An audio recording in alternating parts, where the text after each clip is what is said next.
the 28th day of, you guessed it, January 2024. I'm going to be your host tonight, Dana Durnford. You can call in at the big 709, which is a Canadian number, 589-4406. 709-589-4406. Welcome, everybody. If you're not familiar, it always takes me a minute and a half to get up to speed. I work at it all day, and then when it's time to go live, you're like, oh my God, I'm going live. So I got like a whole bunch of little things that I need to do. That doesn't mean it doesn't sometimes kick off with a bang. So the last show we done was an hour and 55 minutes, 33 seconds. And we had 22 views. We had 124 people on the show. After 12 hours, my videos get longer or shorter, but the last 4 or 5 videos have gotten shorter. So it takes 12 hours before that shows up. So try to watch the video before the first 12 hours. Because they're doing something to the videos. Normally it gets 6 seconds longer. Don't worry, we'll get there. Was it evil for Japan? This was the last poll. We got a poll tonight. We'll hit you in a moment. So the last poll was it evil for Japan International Atomic Energy Agency to hide 8 nuclear fuel pool meltdowns at Fukushima? 4 reactors that melted down. Here's 2 of them. Reactor 3 and 4. These are catastrophic. Each of them are worse than all reactors combined meltdowns in history. And we have 4 of them at Japan. And that's not counting the fuel pools, which were at the top of the buildings. And so you can see just a fraction of the major media. This is ABC Cecilia Vega. She's currently in the press club at the White House. BBC Rupert Winfield Hayes and CBS Seth Dorn in particular. These are the biggest medias for Australia, for United Kingdom, for America. And scumbag CNN you can always count on to be degenerates. Pretending they're in a fuel pool of a building that no longer exists. Rupert Winfield Hayes in particular done the exact same thing at Reactor 3, where he pretended he was also in that fuel pool in 2021 for that particular anniversary. They're growing food. They never stop growing food and shipping it. And each of these prefectures that I have marked grow about 1 billion pounds of food, particularly in rice. And there's 14 prefectures there. The food was banned for a decade by 55 countries. The official story now, of course, is nothing got out on the 2 of those kinds worth of tritium. That's the official story. So the official story is nothing got out of these buildings until last year when they started releasing water. But obviously everything was gone in the first 6 days. All 4 reactors and 8 fuel pools. All right, I think we're ready. And by the way, a professor, Young John Il, of nuclear and quantum engineering, think about the degrees he's got, says the meltdowns were equal to 3 grams of sugar. This is a South Korean professor, July the 13th, 2023. And that was the first time we heard that narrative where they moved the goalpost and where they claimed only 2.2 grams of tritium got out, but don't worry, it's in 1,000 tanks. Or is it? They picked up 30 million one-ton bags. 30 million one-ton bags. That's, if you put a bag in the back of a one-ton pickup truck, you stack them bumper to bumper, that's 5 rows of traffic around the entire planet. Some media says it's 60 million one-ton There's about bags. 60 million tons of contaminated soil that's being stored, planned to be stored, outside the Fukushima Daiichi perimeter fence. So there's about 60 million tons of... 60 million according to Al Jazeera. And does anybody really doubt that narrative? Consider clicking some of the buttons. Makes you feel good. It extends your life. You're guaranteed to win every lottery for the next million years. Come on, Dana. Stop with the nonsense. Get on with the show. Yeah, well, I got to do something because once I start the show, which is now, I'm not allowed to make any mistakes after this point, right? If I'm even make a Freudian slip, and the media's chop it up, start stacking it together, and come out and say, Dana's a buffoon. He knows nothing. Or Japan's quake-hit evacuees. So we're going to talk. It was supposed to be Tokyo because Tokyo just had an earthquake in Tokyo Harbor, which is the next story. Where is it? I mean, no, that's the story. No, next story.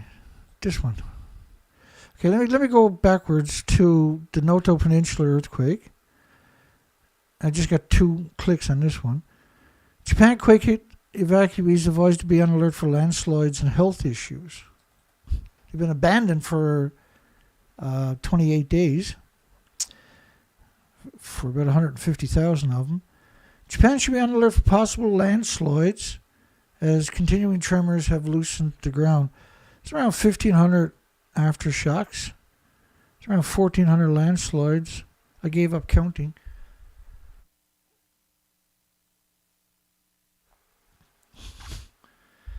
And so normally the Noto Peninsula has about 20 earthquakes a year, small earthquakes.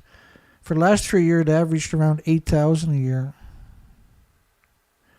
Okay, so there's an earthquake in Tokyo. It says a magnitude 4.8 earthquake. Magnitude, but the model they're showing is the SUZU scale, which is 1 to 7. So multiply each one of them by 1.428 to get the Richter scale. And the earthquake was in Tokyo Harbor. Now, Tokyo should have been abandoned post-Fukushima, right? Anybody's been around for either bit at all is aware of that. It's never too late to abandon Japan. So that was the quiz, or the poll tonight, by the way. Should the Japanese move out of Japan to mitigate Fukushima radiation fallout snuff machine? Did I actually write that? Oh, I did. Look at that. Oops. Because that's what Fukushima is. It's a snuff machine for the 8 million species and humanity. They just, because you can't perceive it. You can't smell it or hear it or feel it or taste it or touch it or pick it up or throw rocks at it. Or The quake was centered in Tokyo Bay, about 80 kilometers below the surface. Some quakes have been like 70 miles down or something. And they're still devastating. Now, we haven't got any updates, but a lot of media covered that story, so that's very concerning. And it was measured a 4, and there's conflicting numbers here. Tremor, these are not tremolers, by the way. If you look up tremolers, these are just like a frequency sound, right? They got nothing to do with earthquakes. And they started using that word on January the 1st with the Noto quake, with the Ishikawa prefecture's quake. On the Japanese seismic intensity scale of 7 in central Tokyo. Central Tokyo? Well, what was it like down by the coastline? It was felt across the capital as well in Machida in western Tokyo and Yokohama, which are both nuclear wastelands, by the way. Areas where the quake was felt also includes Tokyo's wards, and everywhere else, right? It's much worse than that because that was some of the first reports. And all the media came up with this exact same video. So that really worries me when I see stuff like that. And allegedly shows shaking. Ooh. Then it shows just clusters. I apologize. Hang on. First off, don't ever, under any circumstances, trust anything Japan tells you. That's a serious mistake. And don't trust any nuclear industry tells you either. An earthquake registering a maximum of 4, which is a 5. the Shindu scale goes 1, 1.5, 2, 2.5, 3. So a lower one is a 1.5. An upper one is a 2, because they don't go in increments of ones, right? 1.1, 1.2, 1.3, like the Richter scale, like everybody else on the planet uses. And Taiwan does the same thing because they have nasty earthquakes. And this is how they hide it from the population worldwide. And most people get bored when they hear of a 4, right? Who cares about a friggin' 4? Which is a 6.4. If you go to lower 4, but if you go an upper 4, which is a 5, it's a 7.14. It's a 7.2. It's a 7. Point, well, whatever. On the Richter scale. At 8:59 a.m., the quake registered a maximum of the Shindu scale and a Japanese seismic intensity scale of 7.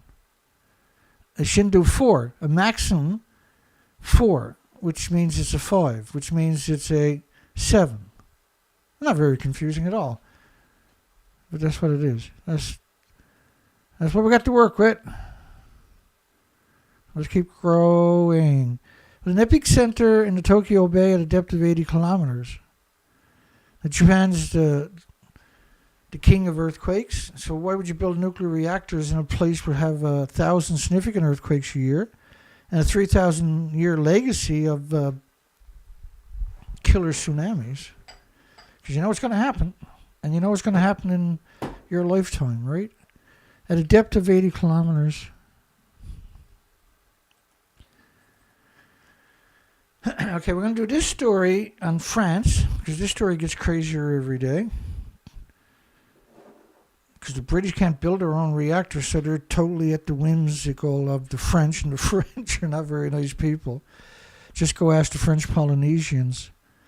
The nuclear testing, which is the same weapons you use in a nuclear war, with the same radioactive fallout from a nuclear war, was equal into the French Polynesian islands to a Nagasaki, a plutonium bomb, a Nagasaki, a 14, 15 kiloton bomb, every week for 12 years. That's what the radioactive fallout was, because they were using hydrogen bombs too, right? So when you scale it up, that's the animosity equivalent. Blah, blah, blah. And this is the biggest construction job in history. No, Dana, it's low carbon. Every time I hear that word, it cracks me up. So you got to triple inspect every piece of everything, all the cement. Everything is the best of the best, and it's triple inspected. That's pretty low carbon right there, I'm sure. Then it used enough cement to build a sidewalk all the way to Rome. That's totally cheap. That's total carbon free right there, Dana. It's like building a sidewalk across Canada. They got all the biggest cranes on the planet, and every other crane they can get their hands on there. Now, every nuclear power plant needs 2 gas, oil, coal plants, big ones, which would to power these sites. To build them, you can imagine how much energy it takes to build this stupid disease factory. These are disease factories. I'll show you that coming up in a second.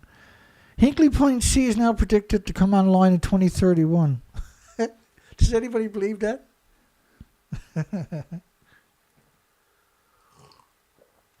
If you believe that, then you also believe that Fukushima nuclear meltdowns were equal to 3 grams of sugar. I got to slurp it. I'm sorry. It's hot chocolate. I'm allowed to slurp hot chocolate. I don't have to turn down the mic. It's hot chocolate. Okay, I'll turn down the mic next time. Some people might be allergic to hot chocolate. So the estimate cost was $46 billion. The original cost was $9 billion when they pitched it. $9 billion. Now it's $59 billion, is it? Euros? Which is $58 billion US. So if you took the $58 billion US, and for every megawatt of geothermal, you're looking at $5 million. Which is 11,685 megawatts.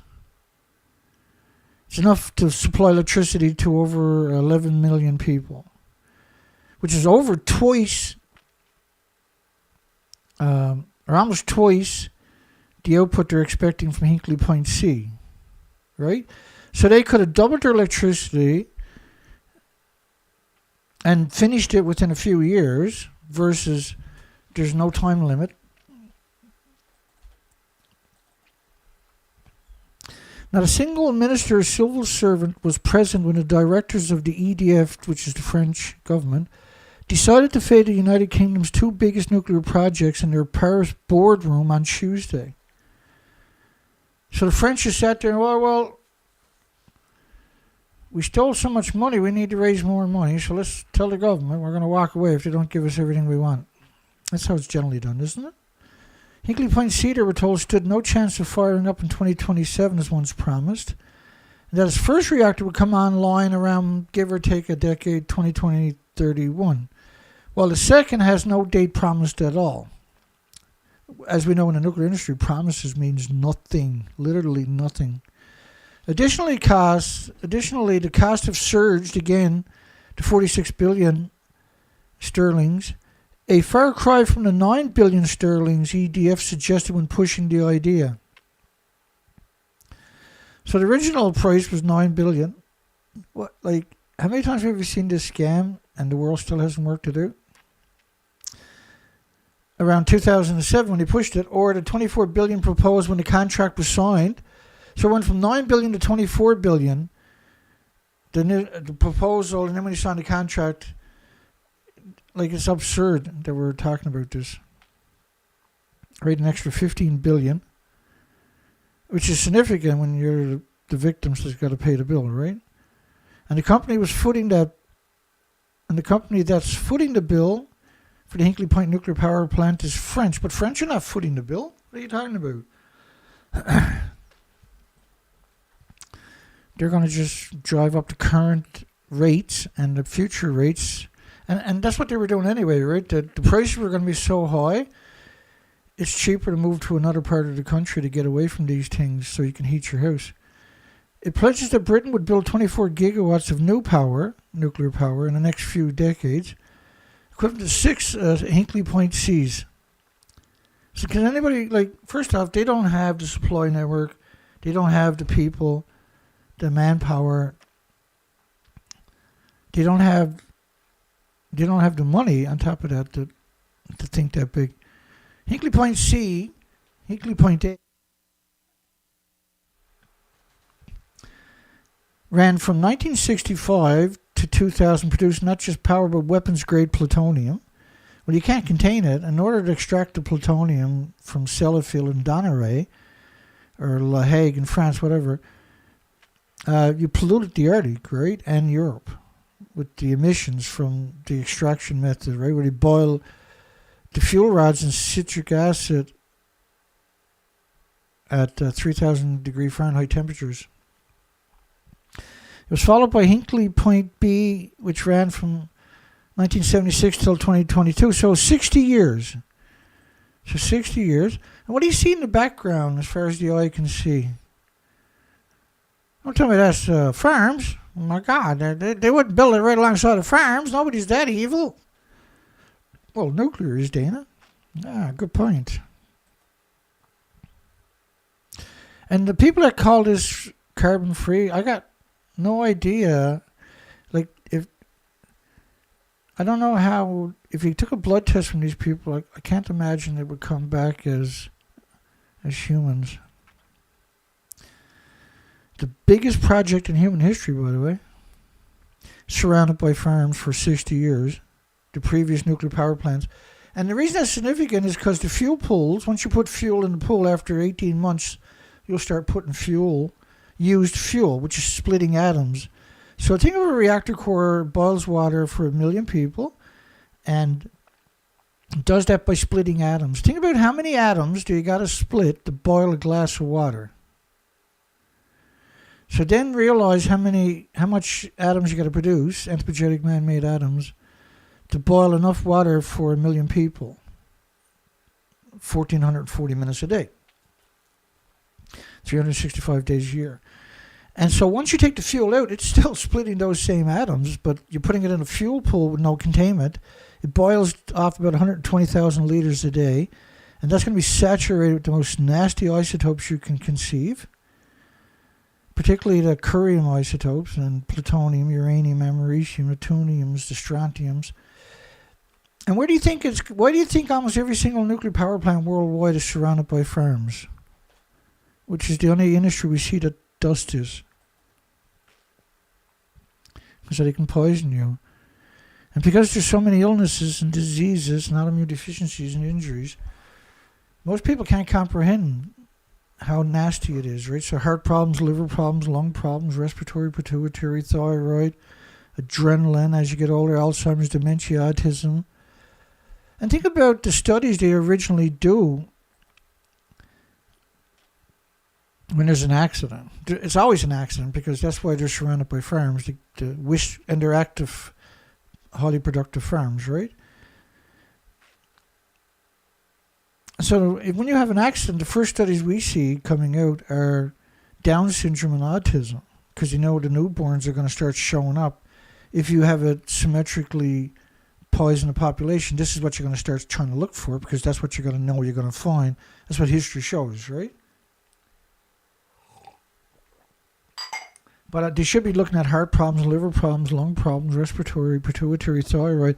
And when the thyroid gets attacked, and it's producing radioactive hormones. And when you're eating this stuff, now it gets into your bones and mutates your stem cells. And so for children in particular, it's hellish. But also for insects and birds and mammals and animals, which we're supposed to be the steward of, are unbelievably susceptible compared to a child, which is 1,000 times more vulnerable than an adult. But the reality of it is we're all just as vulnerable. But what happens with the insects is they reproduce so much and so quick that the sterilization shows up much sooner than will in the human population. So it's pretty sneaky, and that they build it in places surrounded by farms, because it's not an accident that all nuclear power plants are surrounded by farms. The engineers didn't just accidentally all make that happen. So we're going to get into the Noto Earthquake right after this story is over, which is about 7-8 clicks more. So comparing Hinkley Point C to similar projects in other countries, the station at Flameville, we covered all of these, in France is costing about 11 billion, while another in Finland came online at under 10 billion. So why is Hinkley Point C so brutally expensive? They're each half the size of Hinkley, which explains some of the difference, but not all of the difference. And such problems, we believe, exacerbated by the British turbulent politics over the last decade. The turnover energy secretaries 9 since 2010. Because if you don't promote nuclear, you're gone. And then there was Fukushima, the disastrous 2011 radiation leak. Like, how can you call Fukushima a leak? How does that actually work?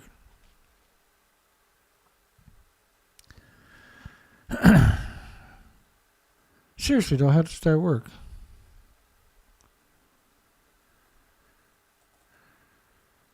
Fukushima also led to complete rethink of its safety rules. No, you can't make nuclear safe, because when you take the fuel after 18 months out of the reactor, the containment, it goes into the fuel pools, which is no containment. It's still splitting atoms for the next million years. I'm sure for people who are not familiar, it's very difficult to comprehend it, but it's not. Think of an invisible snowstorm. Hang on, I'll make it easy for you. I make it stupid simple. Bear with me.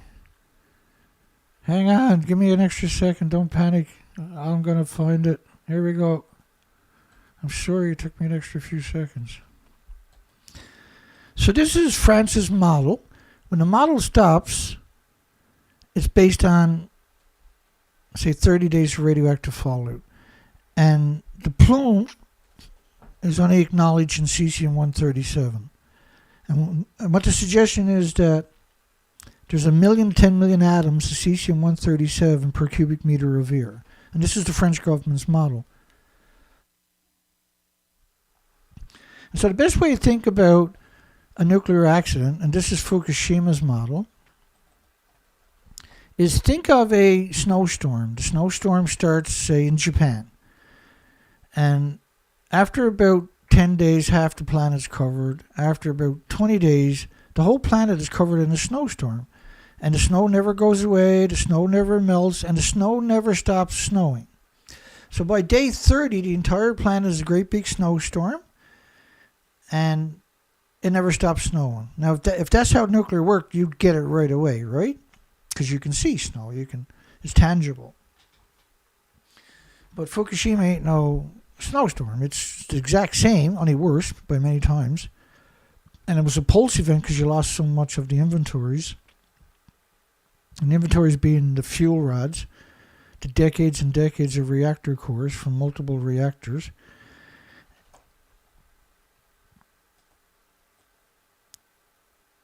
And so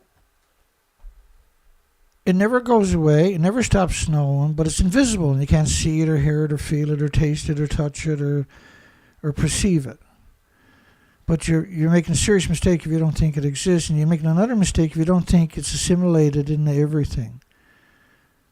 All right, so one of the big killers of the pollinators, the moths and the bees and that, is the honey. And so we have lots of stuff on radioactive pollen, for instance, and catastrophic amounts of radioactive pollen during the pollination seasons. Might give you some insight. So Hinkley Site is going to have billions of liters of water in case there's a safety. But there is no safe. You can't make these things safe, right? And Fukushima caused them to make 7,000 changes to the Hinkley Point C project. And one of them was a massive tank known as the swimming pool, which contains billions of liters. So say it's got 4 billion, so it's 1 billion gallons. And so they use billions of liters in order to overemphasize something that's not going to resolve a meltdown. Remember, the reactors need 1 million gallons a minute, 4,500 tons a minute,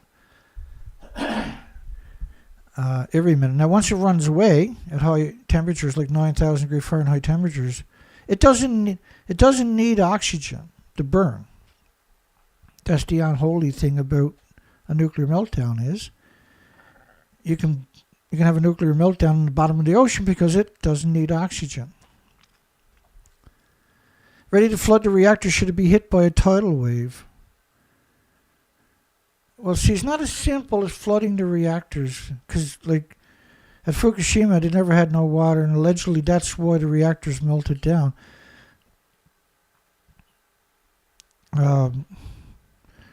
Like, number 1 reactor at Japan, for instance, melted down in 15 minutes. 50 minutes. Another thing is if you have a tsunami, you got no way of turning the water on.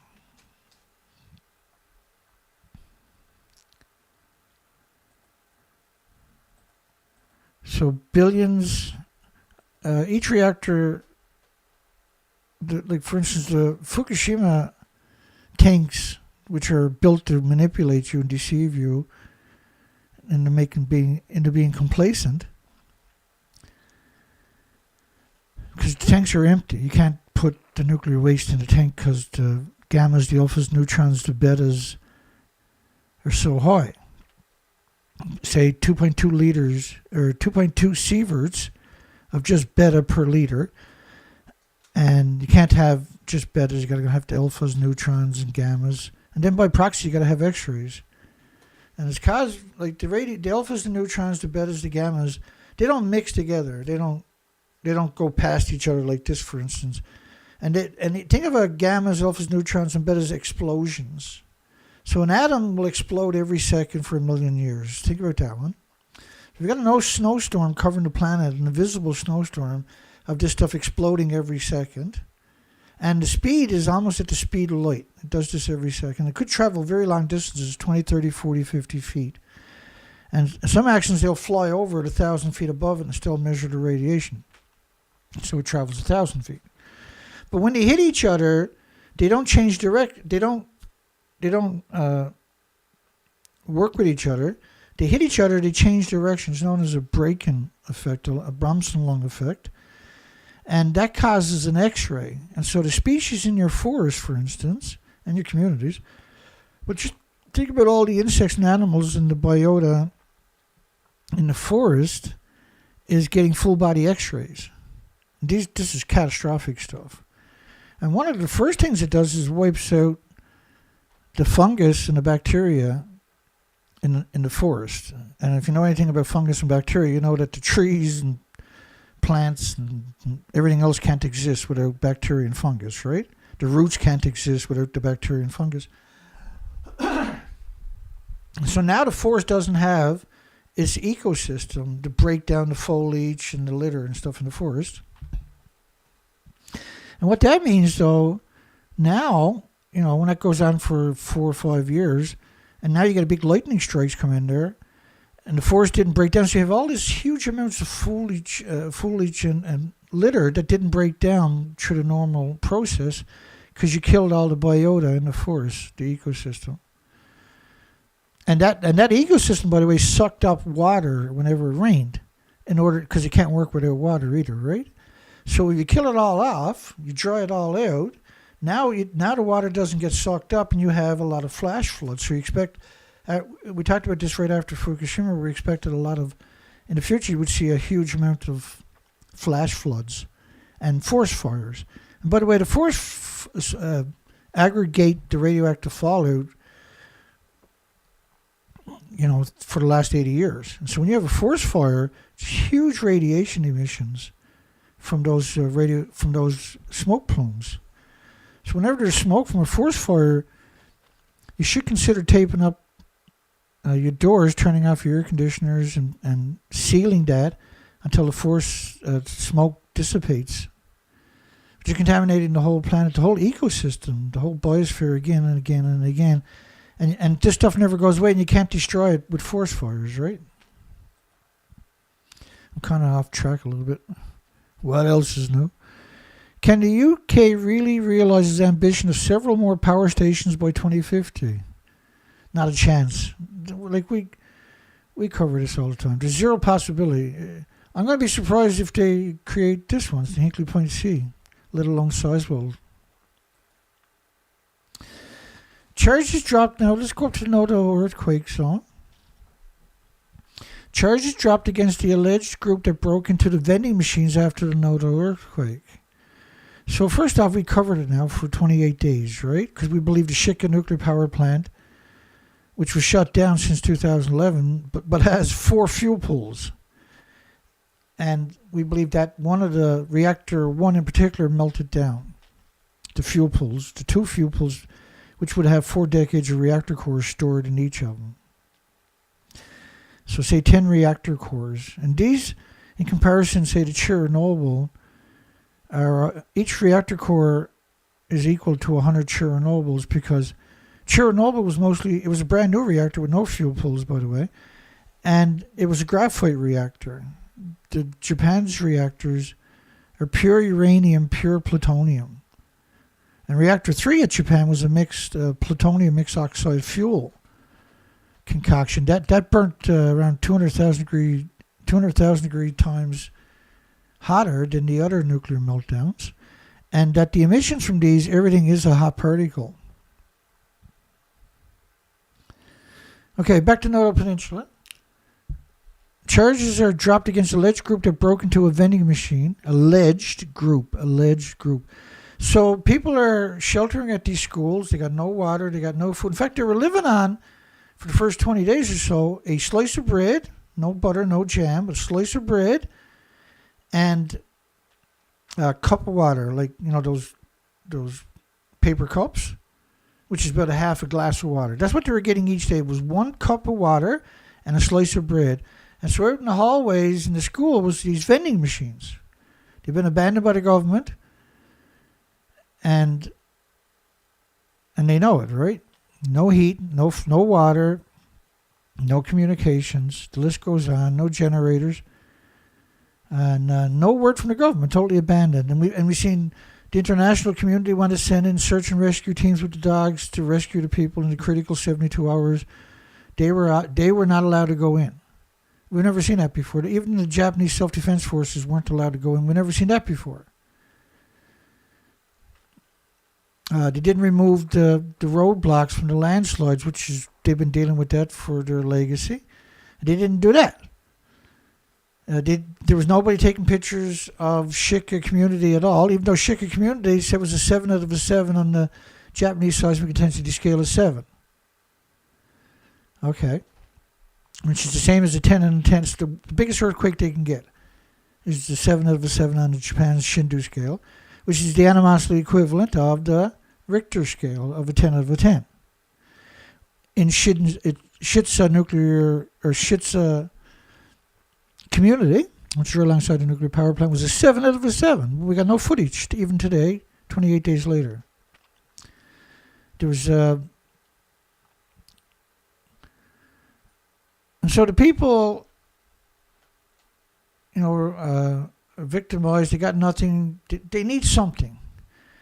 And so some people said, I don't care. We got to get something. You got all these elderly people, all these children. We got to give them something with some substance into it. They got no heat. They got no water. They got no nothing. They're abandoned by the government. Search and rescue wasn't allowed to go in and find the victims in the critical 72 hours. And so they broke into the vending machines and shared it among the evacuees. And can anybody blame them? And what's interesting about it is that the government, if you leave there and go outside to get a hotel or rent an apartment outside the prefecture because everything is destroyed, they'll pay for that. So why won't they pay for this, right? They abandon them now. We're talking over 30,000 people confirmed in shelters that lived for at least 10, 12 days straight on a slice of bread and a cup of water a day. And after 10 or 12 days in these shelters, your body can't deal with it anymore. Desperate times calls for desperate measures. Of course it did. And I wouldn't have hesitated to break into it myself and give to the victims that need some substance. And one lady said she apologized. She said she'll pay for it, but she wasn't in the right mind. Everybody was starving. They had nothing.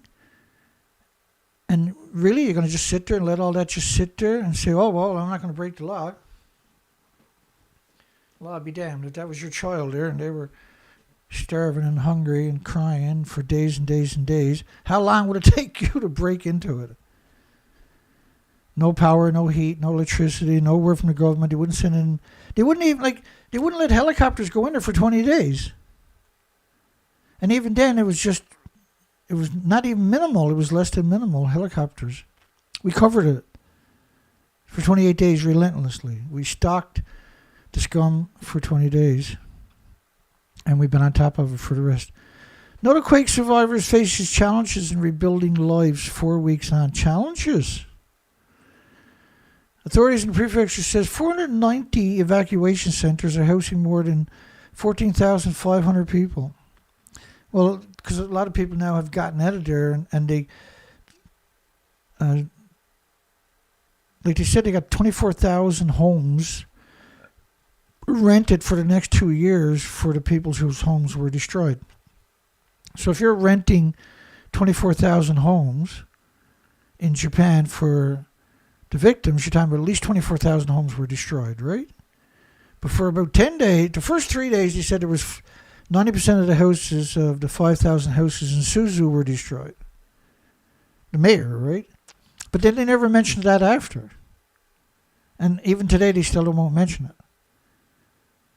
They didn't come out and say, well, he was wrong. It was 89%. Nothing. There was nothing, which is 4,500 homes out of the 5,000 homes, not counting the businesses. And the only pictures are the regurgitated pictures of the tsunami damage. But it's so easy. They sent drones up, and in Wajima, for instance, and SUZU, and looked at the same stuff, that the same area. Like Wajima was the 200 homes and businesses in a legacy part of the community, burnt. And that's the only pictures we're seeing from there. In SUZU, just where the tsunami came ashore, that's what we're seeing there.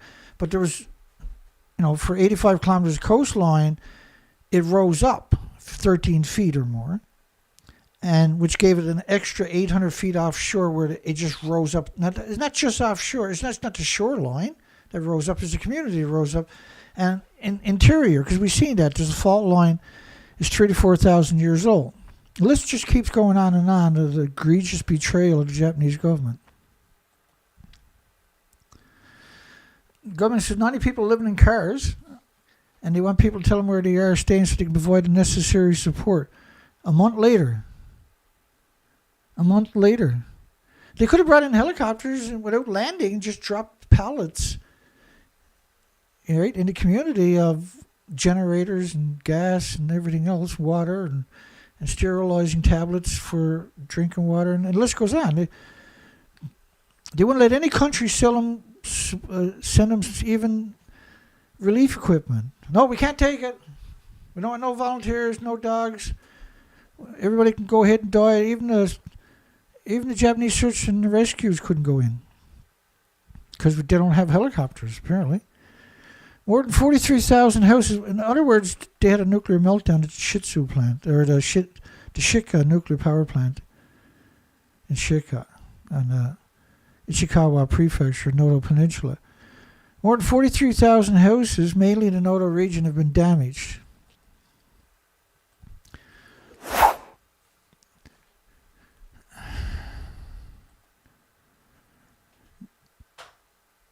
Well, this is the first time we've seen any other angle on that building. We all seen that building. We've seen that endlessly, right?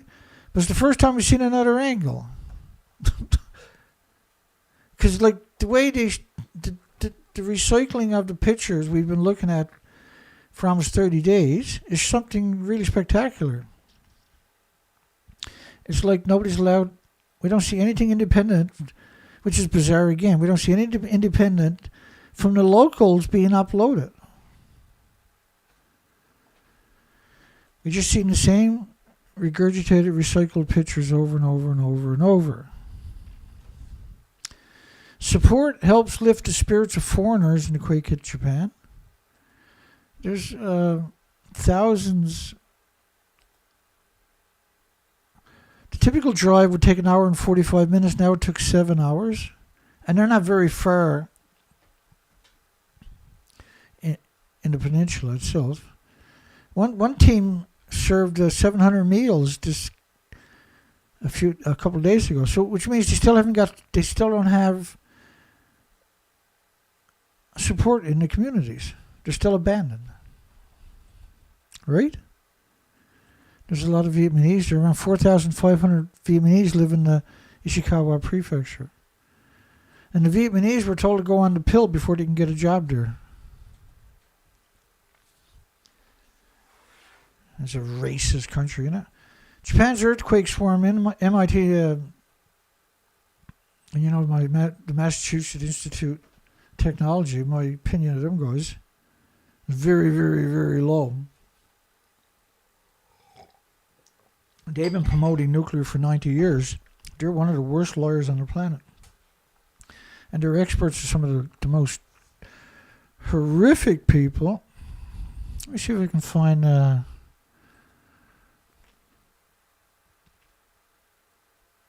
Let me see if I can find a quick example.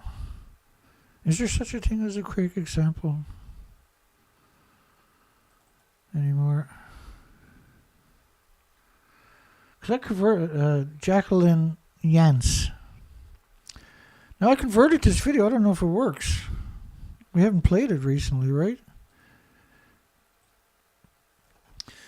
So I'm not even sure if this is MIT or Harvard or Stanford or Yale. I'll remember in a second. Hang on. Possibly. Yeah, MIT. So this was a presentation they done directly after Fukushima. They got tons of nuclear experts, but they brought in Jacqueline Yates on telephone, which is baffling because they got a whole rock star team right in front of them, but he brings in this outsider. On the phone, although I don't. Let me do this again. I'll turn the volume up. Also, possibly on the phone, although I don't see a phone, Jackie Yanch, who's in Spain. Jackie, are you there? Yes, I'm here. Fantastic. Until last year, Jackie was a professor in the Department of Nuclear Science and Engineering. She continues to be affiliated with us, and she's a specialist on radiation health effects. I'm here. I'm sorry, I didn't quite get the question. The question had to do with what are the prospects for long-term contamination in the area around the reactor? I think that was the question. In terms of the amount of release or the consequences of a release? I mean, there's been very little that seems to have been released and dispersed beyond the containment.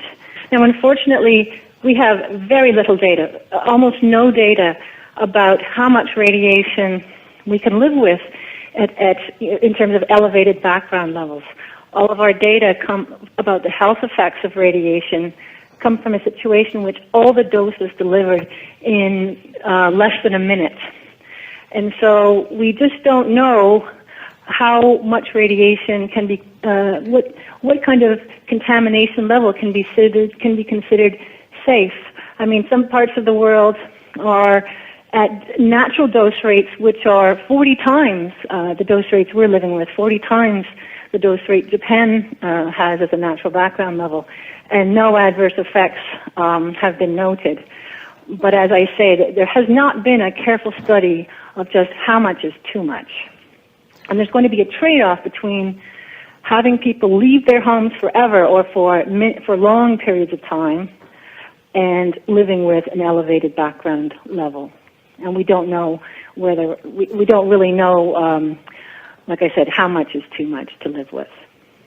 I think many of our students may not know that there's a long history of close ties between MIT and Japan.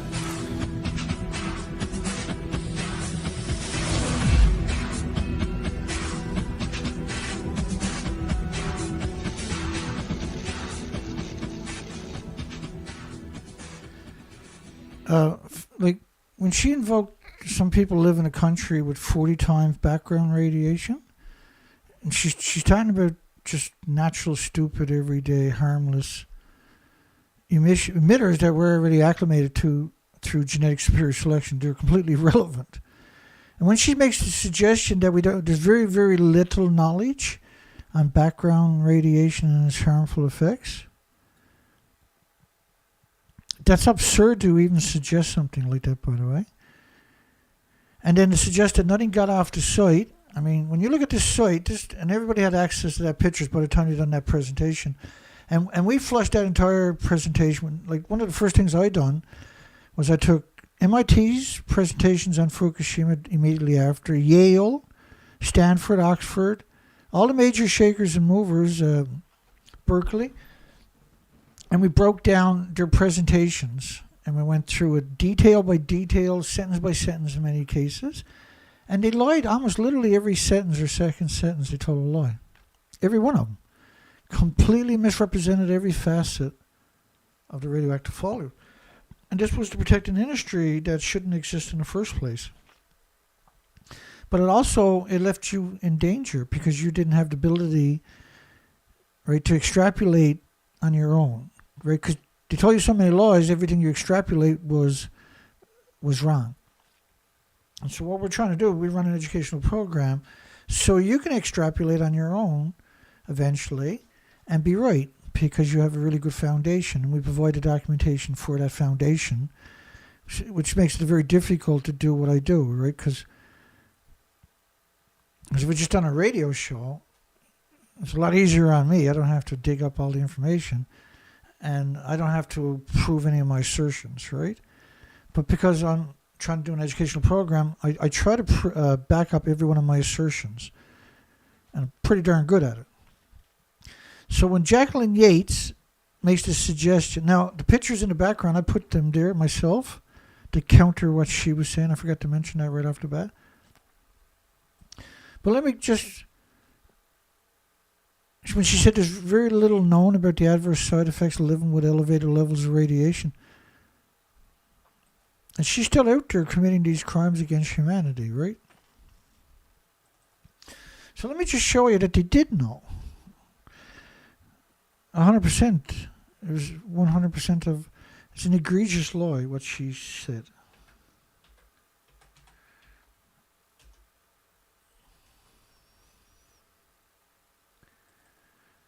I can show you the Chernobyl children, but you probably won't watch the rest of the video if it does that to you.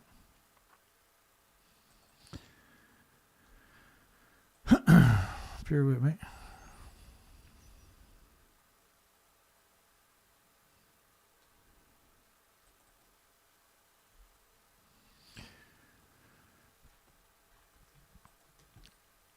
So she made the assertion that there's very little known. We're going to challenge that right quick. I have a unique way of doing it.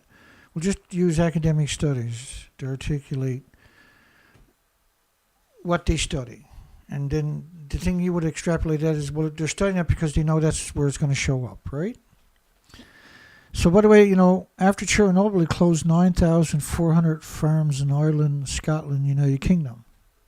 Because it's like a banana and a potato chip walking in the sunshine, right?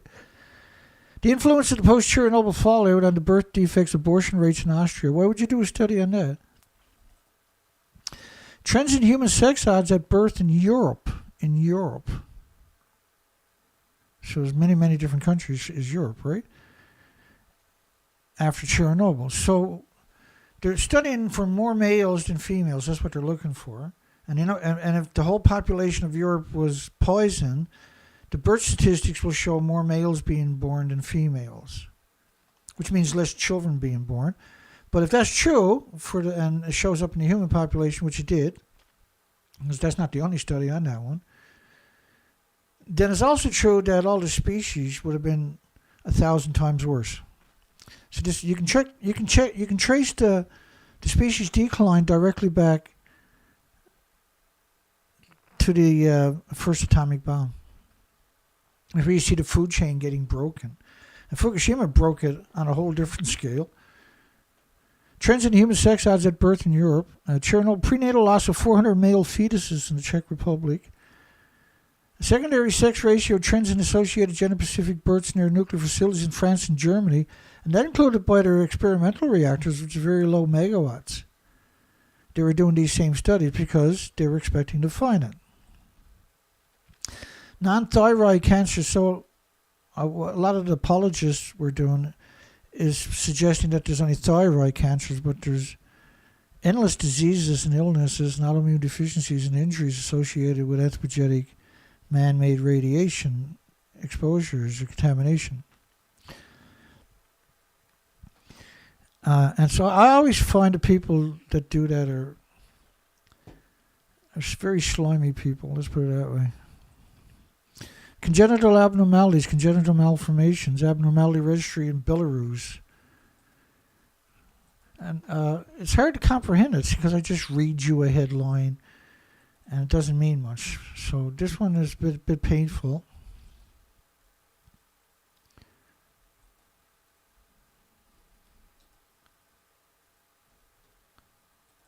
I'm just going to show you some pictures of the children from Chernobyl. So it's going to be very difficult to watch. I'll let you know when it's over, and it's about to start now.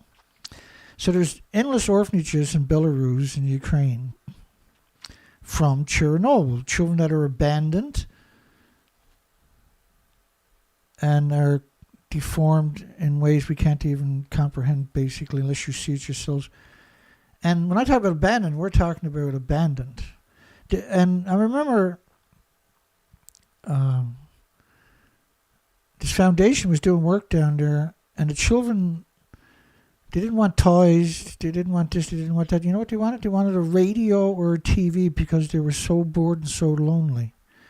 That the nuclear industry throws away, and in Chernobyl hearts, there's tens of thousands of surgeries every year for just Chernobyl hearts, even today for the children.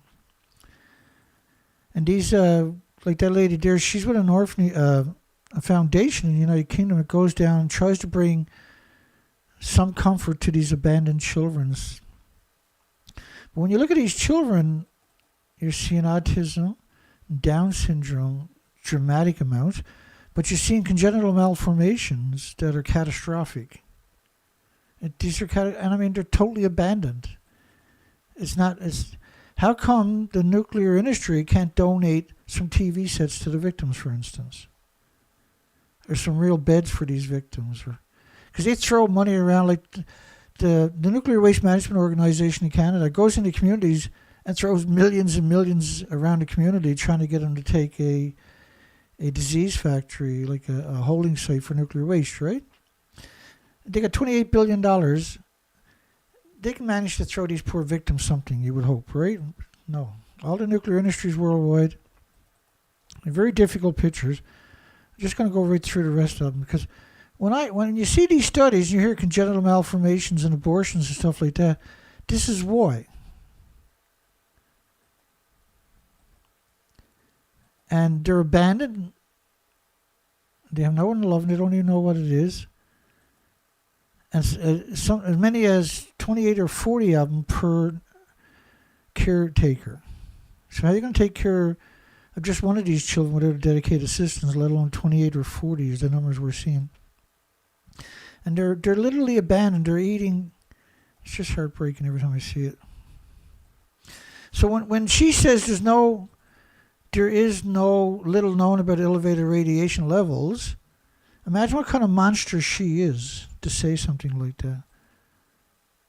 Imagine the disconnect you got to have to pretend that doesn't matter. That's the nuclear, and that you see that in around every accident in every nuclear testing areas. And the babies out in Christmas Island, where the British were doing their nuclear, they call them jelly babies because they got nothing to do with a baby, for instance. They're just blobs, and they're like jelly. In Fallujah, in Iraq, after Afghanistan-Iraq slaughter, they fired so much depleted uranium munitions that in Basra, for instance, 84% of the babies born were completely disfigured. That's okay, we're back to the studies. 84% so the women all went on birth control so they wouldn't have any more babies. And over time, the depleted uranium will sterilize them anyway.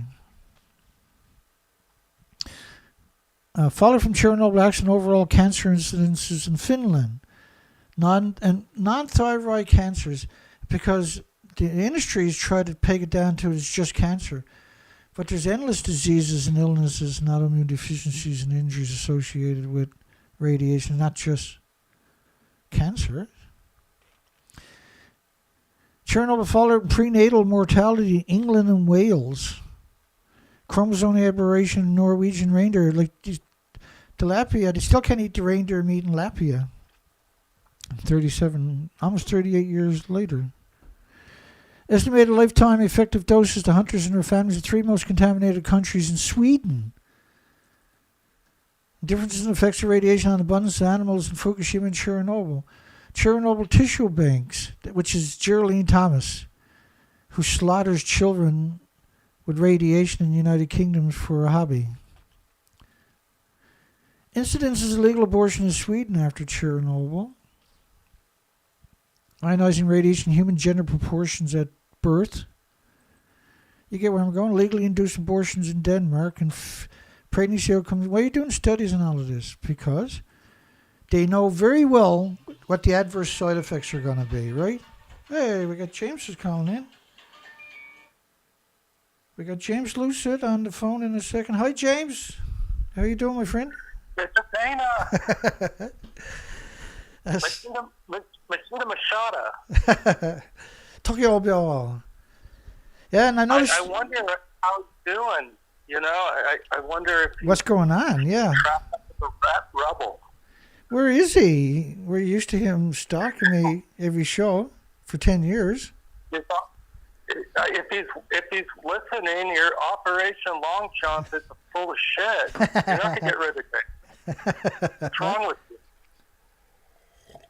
But I just wanted to call real quick. I just realized something I ran across the weekend. This story about how I think it came out of the Washington Post. It was hermit crabs are now using trash for their shell. Wow. It's this story about it's observed worldwide that scientists are trying to figure out why the hermit crab are preferring to use plastic. It might be because there's too much trash everywhere. And this this is just right before Kevin Blanche was on the beach in Southern California just weeks ago. Yep. And there's no shells on the beach. That's right. And there's no hermit crabs on the beach either. But the fact is that, maybe the hermit crab are using trash, the ones you can find. Because they can't produce the shells, yeah. There's no shells left. Right. But they're trying to come up with, coming up with random theories. Like, well, maybe because of, they can attract a mate better with a plastic shell. Yeah. It's just the most bizarre commentary coming out of the media on something that's so obvious. There's no shells on the beach. And like, as you know, when I went done the research expeditions for 6 years, the beaches are made of shellfish that broke down over millenniums, right? That's what the beaches were actually made of. And we have hundreds of thousands of pictures up on my website. And the beaches have no shells on them. But yet the beaches themselves are made out of shells that have broken down in the sand. And Kevin, that part of the coastline is the exact same application, exact same species, by the way. And it haunts me, man. It still haunts me all the time, right? It's absolutely insane. But there's one other thing before I let you go. I got a new Calm Down Charlie shirt. And I don't know if I sent you a picture of my couch where I have random Dana decor is what I call it. But I realized something about that. That's a great picture, by the way. Thank you. But I thought about Martha Stewart, like how home design and that kind of thing. But imagine, because Dana, you have the last remaining photos of the starfish, of what things look like that were so vibrant in British Columbia. And think about this, like on the left side of the couch are pillows of the starfish and the marine life. And on the other end are the photos that you've taken recently that there's nothing there. Yeah. So there's this wide gap between left and right to the couch. That's this artistic display of where we're dealing with, right? I mean, like, when I looked at the pictures, it really brought it home on your couch, the picture you sent me of the T-shirts. It really stunned me, eh? It almost gave me, like, an epiphany of the reality of life. Because, I do it so much, and I was out there for 6 years. And now that I'm away from it, it's like a real horrible dream that never seems to go away from me. And, of course, it's not. That's why we bring it up all the time.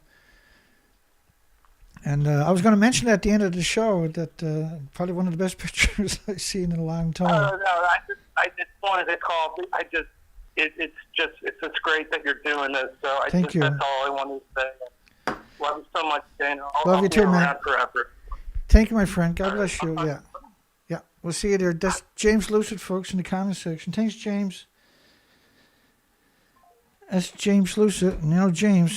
James got the best one-liners, or less than one-liners. Sometimes it's only four or five words. Oh, he called me back, accident. Butt dialed me. Let me show you some of those pictures that James is talking about that are on the shirts. You can buy them too at my website, and links are below. So these are the species to your left, and the beaches, not these in particular, but the majority of the beaches are made up of the shellfish. The species to your left are exterminated. There used to be 7,000 highly visible species. Now, I redone the pictures, but I never put the top part captions, and this is probably better pictures. And the species to your left, you're never going to take that picture again. That's Fukushima effect. It's exterminated the species.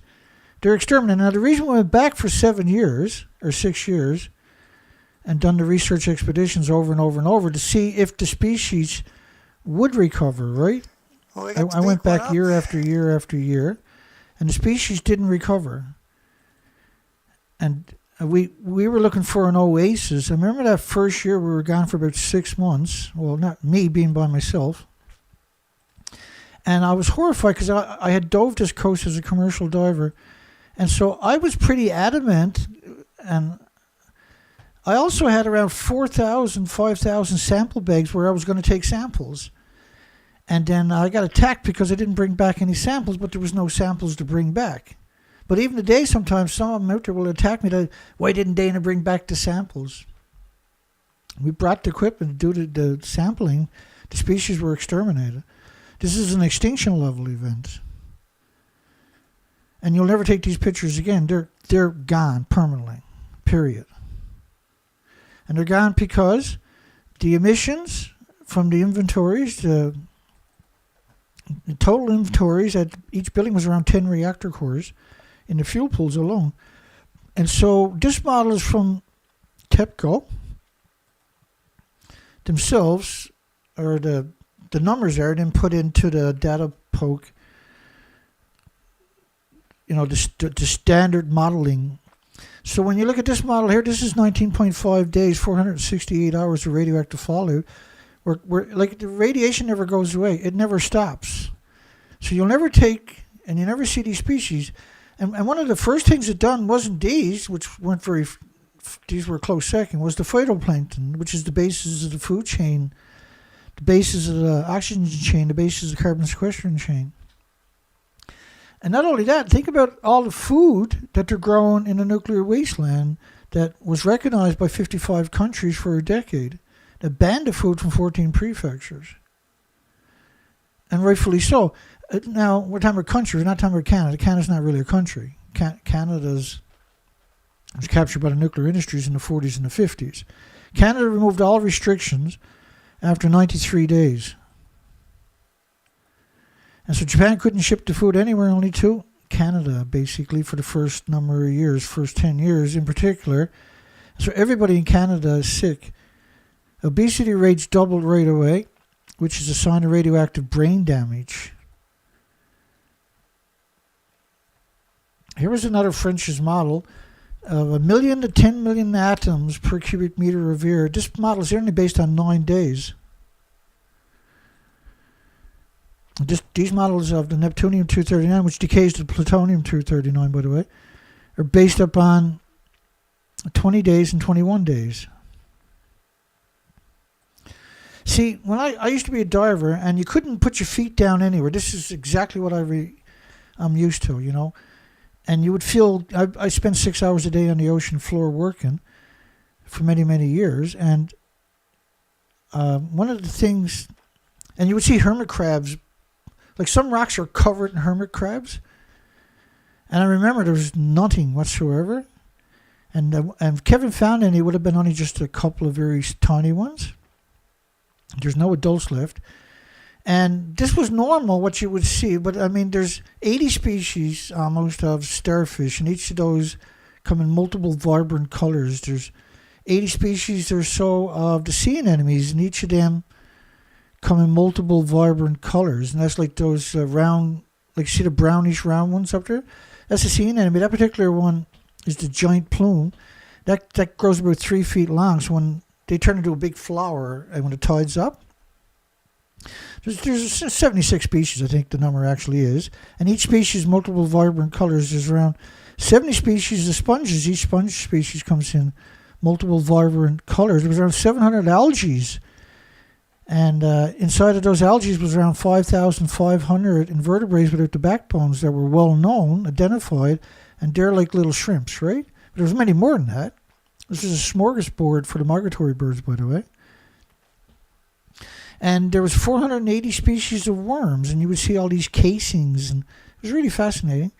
Then there was all the clams and the little necks and the manilas clams. There was the razorback clams. There was the gooey ducks, highly coveted. There was the oysters. There was the scallops. There was the abalones. There was just this unbelievable diversity of shellfish, for instance.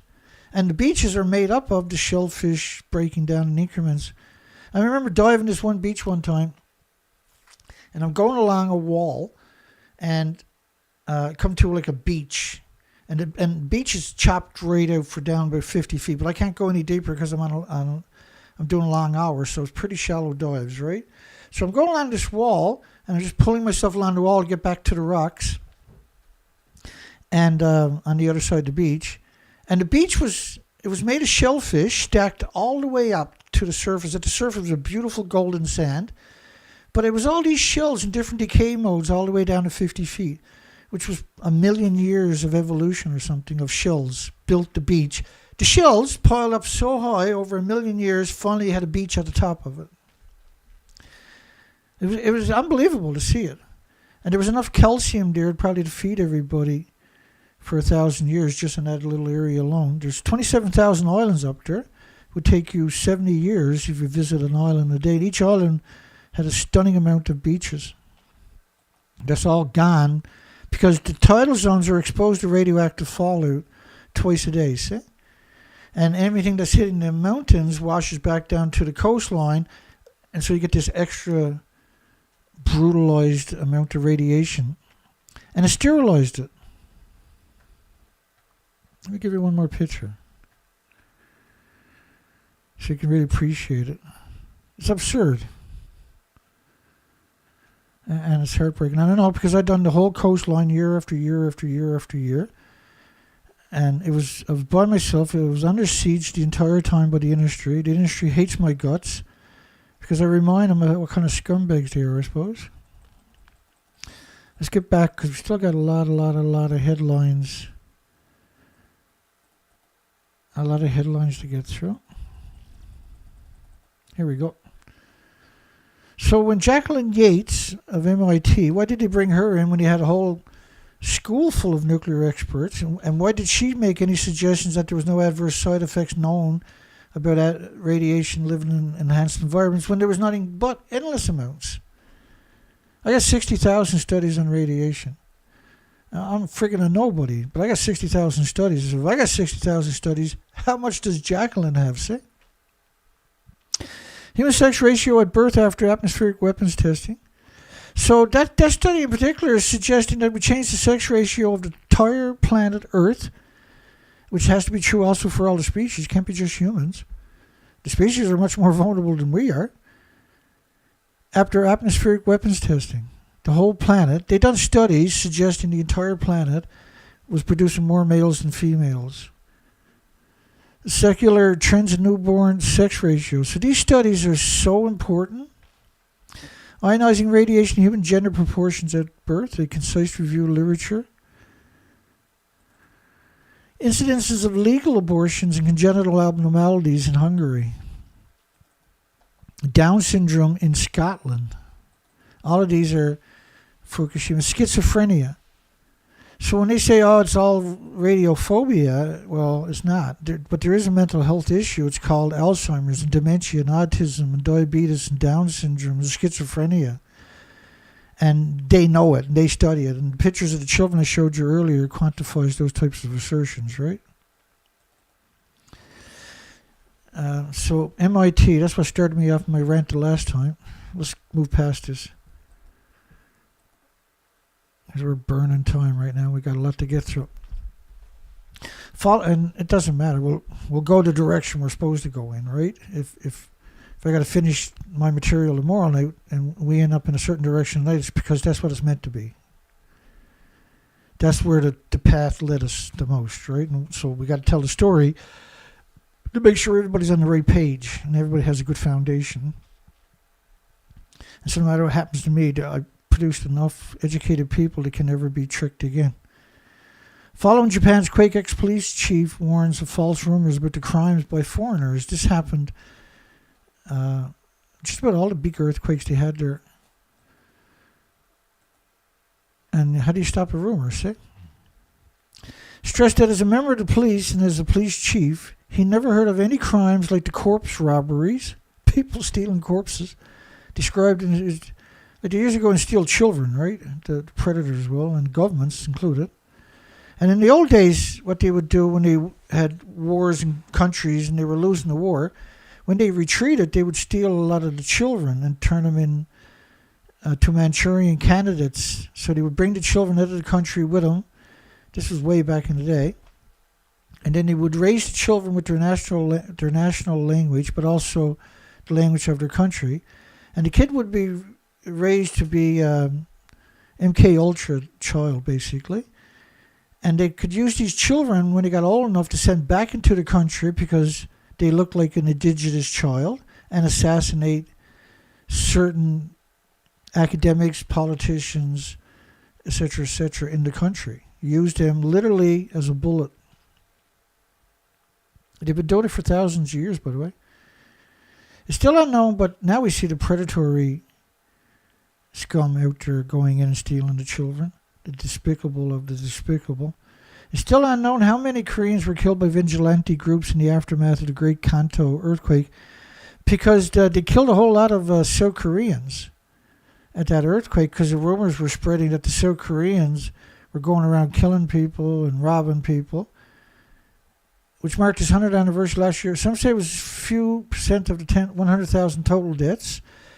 Several thousand people, South Koreans, were killed by mobs after the earthquake. It's really heartbreaking, eh? Because of rumors.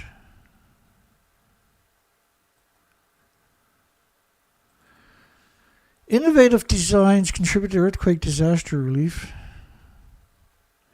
but it takes so long to implement them. They have all kinds of solutions there already, right? They actually have, for a very long time, water filtration tablets. And so you got dirty water, you put, a small amount of these tablets into a liter of water. Now you got a liter of water that's sterile. They don't have anything like that up there. They don't have any kind of shelters up there. Most of the shelters didn't even have generators, so they're not really shelters, but they're designated shelters. But they know, when you have a big earthquake, what's going to happen. You have a lot of experience with it in Japan. It's not something they're guessing. I love these little designs. I think I do anyway. If I was... It's better than living in a school auditorium with a massive ceiling, so even if you do got a generator, you can't keep the heat there. At least these small buildings, they spray them with a foam insulation, and they can keep the heat in there, right? So even body heat will heat up one of these little buildings better than, which can't be done in the schools, for instance, right? The big auditoriums, they're the worst spot imaginable. The inflatable instant house made of polyester and urethane is secured into the ground with pegs and screws and sprayed inside with insulation to create a warm and habitable space outdoors. And it takes just a few hours to anchor, inflate, and insulate. And it can withstand wind speeds of up to 288 kilometers per hour. 288 kilometers per hour. Well, I got to check that out. 288 kilometers per hour. Let's see what we got going on here. So, 288 kilometers per hour to 2 miles per hour, right?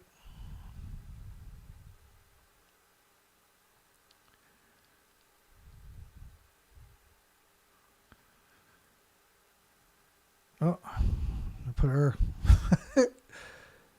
It's okay. I'm trying to do it on the screen instead of looking over at the external computer. That's 178 miles per hour. So they can withstand 178 miles per hour. And then the snow doesn't pack on the roof because it's pointy like my head.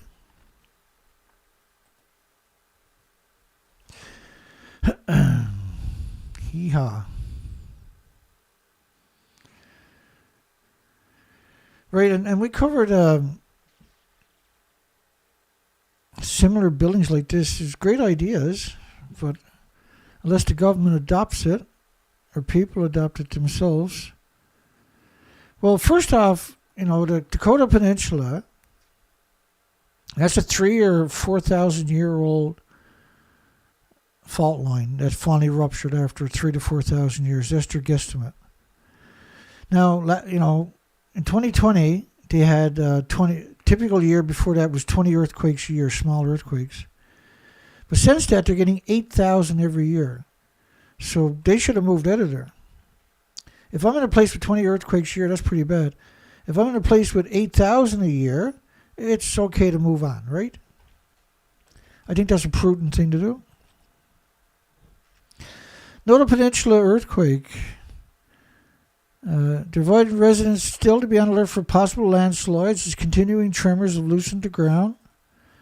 They're expecting 25 millimeters of rain in 24 hours through Sunday today, and 50 millimeters in the following 24 hours through Monday.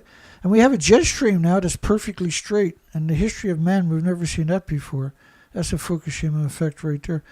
Authorities are advising evacuees to take precautions against hypothermia, such as using blankets or exercising to stay warm. We wouldn't have to stay warm if the government, if they paid taxes to for all, 60, 70, 80 years, got it together and used and come up with a helicopter, because helicopters are real, and just brought them in some supplies like they do for every other earthquake. And there was all kinds of countries. In fact, there's a company in Japan, because the government wasn't doing nothing. They offered up 100,000 winter jackets, like extreme jackets for the victims who never had any heat or anything else.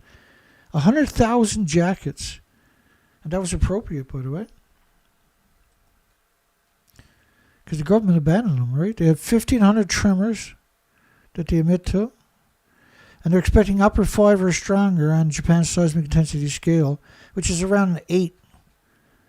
Because an upper 5 is a 6. So it's a 8.5 earthquake on the Richter scale. ANA resumes flights to quake-hit Noto Airport 27 days later. Temporary repairs were made. And they finally got... Why did he wait? And the damage was insignificant. Hang on, wait for it. 43,000 homes were damaged by the quake, but that's just Ishikawa prefecture. That's not the other prefectures. Like Nagata had 6,700 homes damaged through liquefaction. Let me go back, give my back. There's a point I want to make there. The damage on because it's only a small airport, it only has the one runway, was it had a crack across the runway. That was the damage, right? So they could have fixed that easily. Like anybody could have fixed that. Anybody at the airport could have took the backhoe and they got them for the snow removals and everything else, and they could have brought out enough dirt to fill up the gap. Right? There's zero possibility they couldn't have done it themselves. And they didn't want anybody flying over Shika nuclear power plant, as best we can tell. And so they abandoned that airport. They wouldn't let helicopters go out and drop loads there and ferry the other stuff into the communities. They wouldn't let international communities go in there. They literally told them, don't even offer us help. And we covered those headlines, right? So the damage was insignificant. It was just a crack. And just a single crack. If you read the story, I don't think I captured it, but for some reason, all they had to do was fix a single crack, and it took them 27 days. And look at all the stupid friggin' media in the airport, right? So if they can make it to the airport, how come they can't make it into the communities we still don't have footage of? As far as we know, there could be 7 or 8 communities there they still haven't reached. Right, because the last update was 12 communities they haven't reached. They're still abandoned. They're still isolated. Well, the whole peninsula is isolated.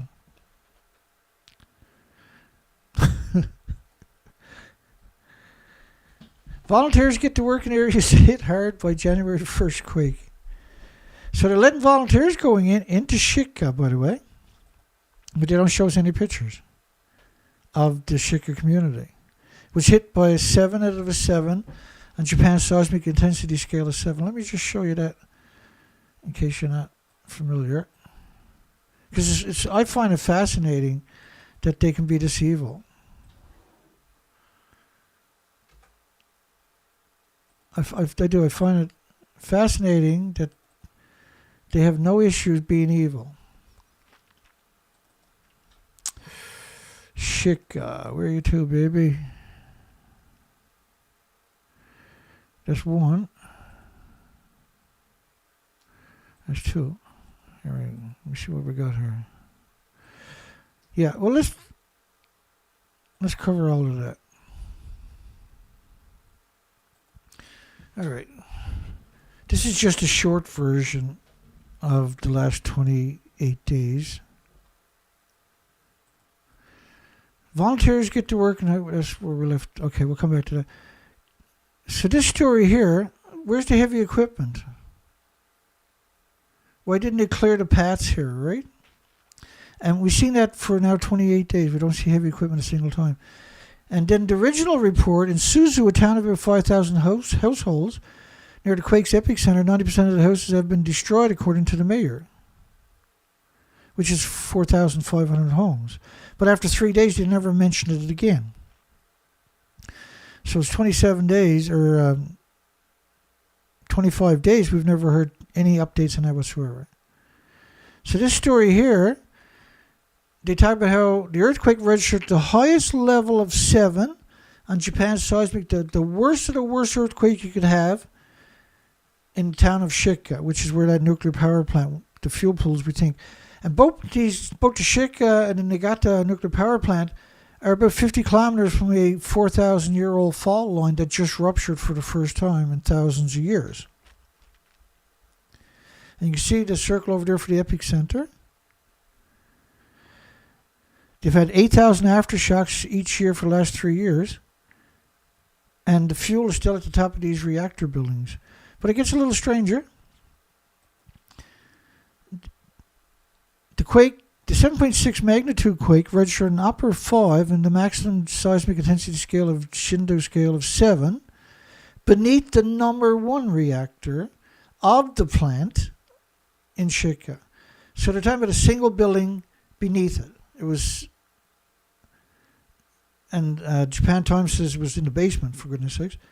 An upper 5 is a 6, which is an 8.4 on the Richter scale, in the basement of the reactor building. So this one is the Japan Times. This is the mouthpiece for Japan. And they say that in the basement, it was an upper 5, again, of the number 1, which is 5-7 days later. They're reinforcing the same version, that they had an upper 5 on the Japanese seismic intensity scale of 7, which is an 8.5, 8.4 on the Richter scale, the international scale that everybody else with a brain uses, at the basement of the number 1 reactor building of a Ishikawa nuclear power plant. So they're saying that you had a massive earthquake in the basement of the number 1 reactor, not the number 2, which is 100 feet away, not the pump houses, which is close to the coastline, and that the coastline rose up 800 feet and 18 feet tall, 1,800 feet out and 13 feet tall for 85 kilometers of that coastline, including Ishikawa. And the nuclear power plant are right on the coastlines, right? And so if there's pipes running out into the ocean, they're going to break. Effective Noto Peninsula earthquake response hinges on the Great Hanshi earthquake lessons. So this was January the 19th.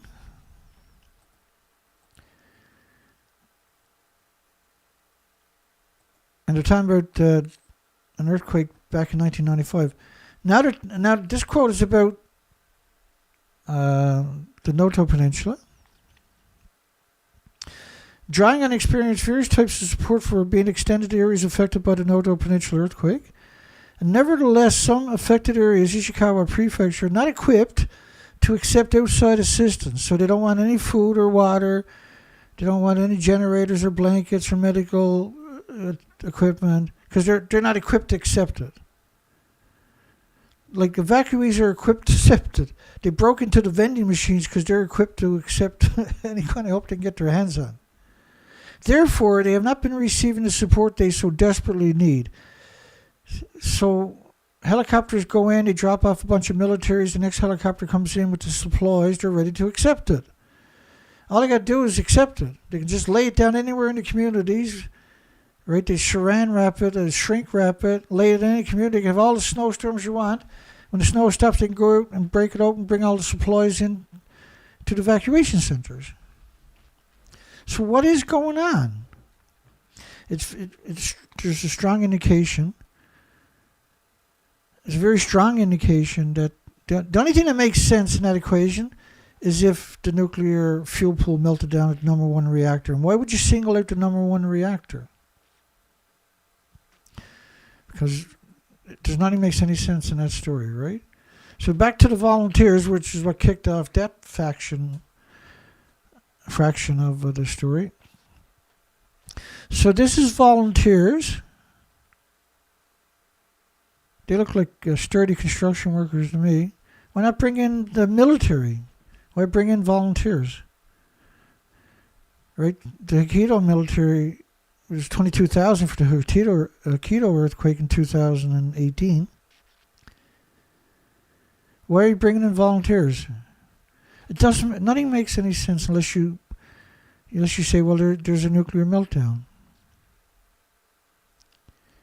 So it doesn't make any sense, right? Now, the majority of the volunteers went to Shik community, not the nuclear power plant, but the community. Japan to fight crime in the quake-hit areas with 1,000 security cameras. So they can't bring people any water and food and blankets and stuff like that, but they can bring in 1,000 security cameras.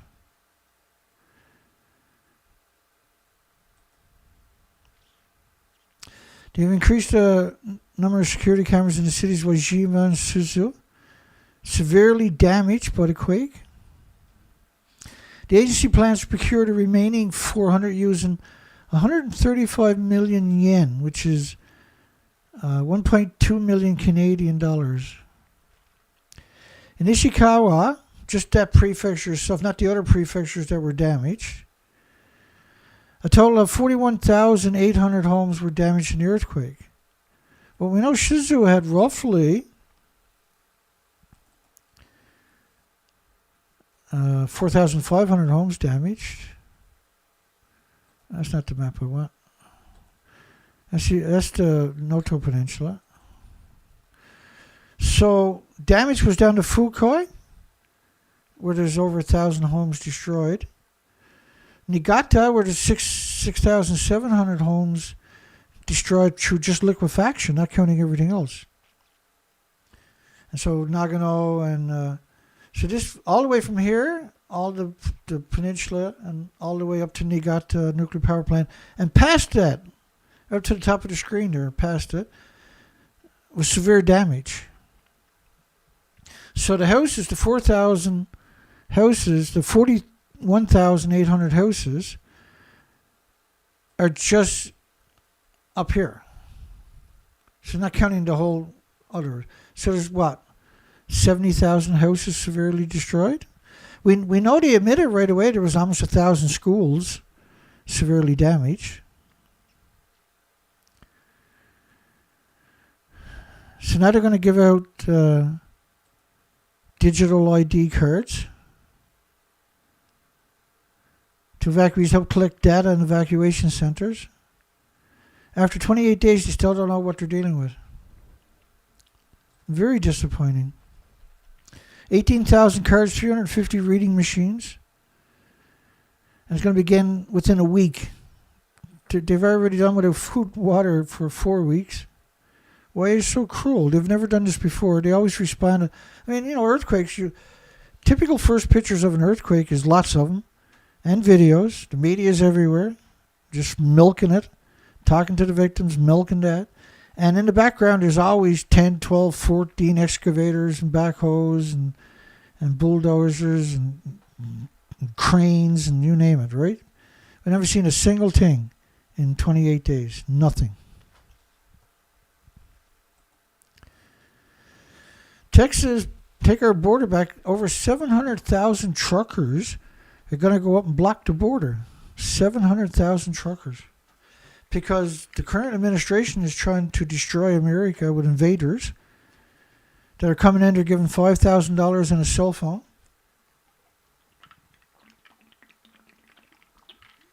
And the streets are full of homeless and veterans and everything else. There's like 18 veterans commit suicide every day, sure. And they got no choice but to do it because it was really bad before, but now it's hellish. Now Texas, of all places, don't even have enough guns to defend themselves. Fukushima is Japan's capital of sake. We've covered a lot. Just in the last decade alone, we've covered a ridiculous amount of stories on sake from the nuclear wasteland. Because the food, the rice is banned by 55 countries for a decade. They have all kinds of rice that they couldn't export, so they're turning it into sake. It's despicable. And, it looks beautiful, but you can't perceive it, radiation, let alone see it or smell it or hear it or feel it or touch it. So when you look at the communities, the three communities, we know Koriyama is brutal radiation. I'll come right back to that. Fukushima City should be evacuated. And these other two spots are this is all nuclear wasteland, right? Iwaki, all the other Sendai, Miyagi, all these prefectures are incredibly radioactive. So let me show you the documentation on Koriyama so you can appreciate how heartless Japan actually is. It's hard to comprehend it sometimes, right? I have a unique way. I'll show you the facts. No lies to remember, no bullshit to think about. Just tell the truth. Apparently, which is one of the hardest things you can do on this planet. Because I got so much. I got an absurd amount. It might take me a minute to find it. But make no mistake, I'll find it. Maybe.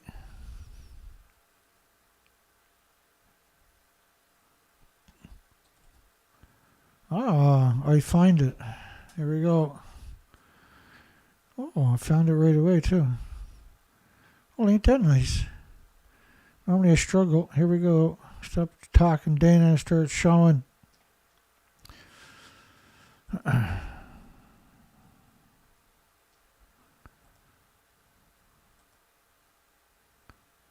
right, I think we're right there. Here we go. Rock and roll, baby. This is one of the craziest stories imaginable. And it's about Koriyama City. Elementary school in Japan, which is Koriyama City, like 300,000 people or something. I'll show you that in a minute. It uses water bottles to shield the students from radiation. So this is insane because what they're suggesting is there's no radioactive fallout. It's just emissions, right? It's just energy. Okay, so an elementary school in Koriyama City in Fukushima Prefecture, 34 miles west of the Fukushima Daiichi plant, is using water bottles to shield the radiation coming from the courtyards and other areas around the school building. So instead of saying it's radioactive fallout, which is what it is, they're suggesting that it's just stuff that's in the earth itself. And the bottles are filled with water placed inside of square boxes that are stacked inside and outside the classroom.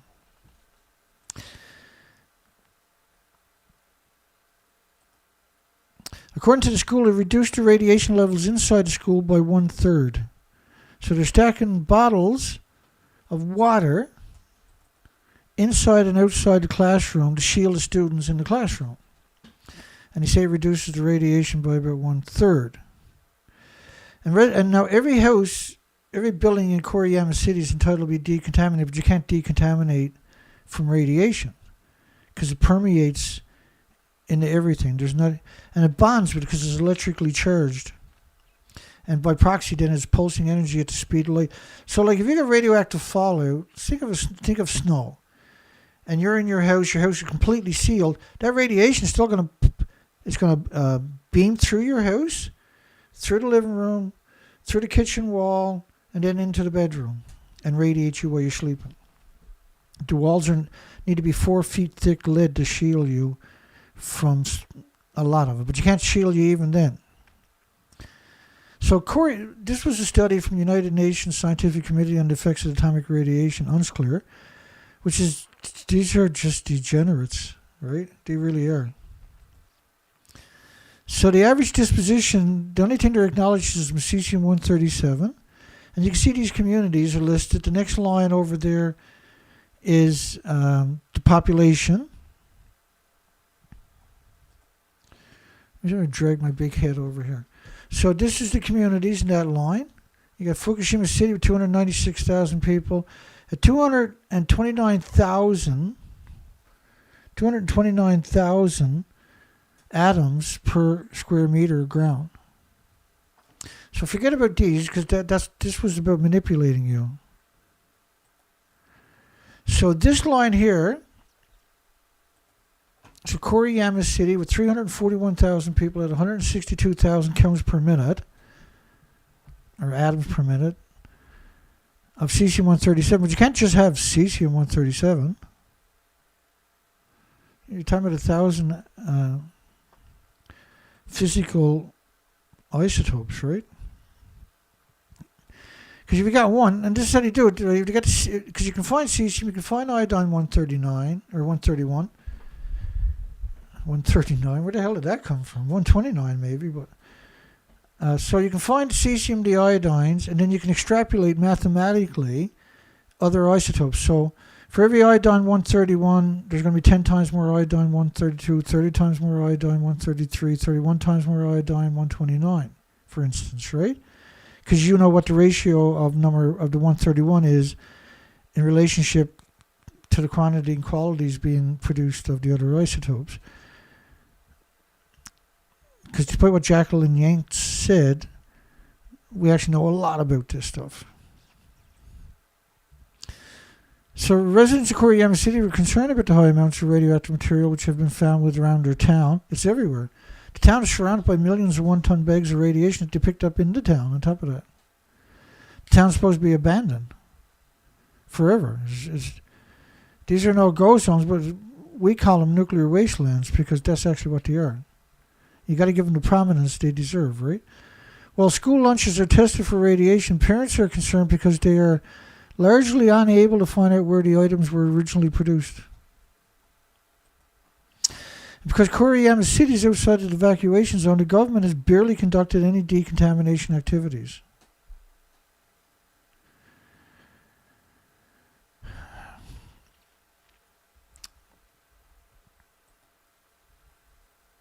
And so back to the sake brewery. Well, Koriyama City's right here.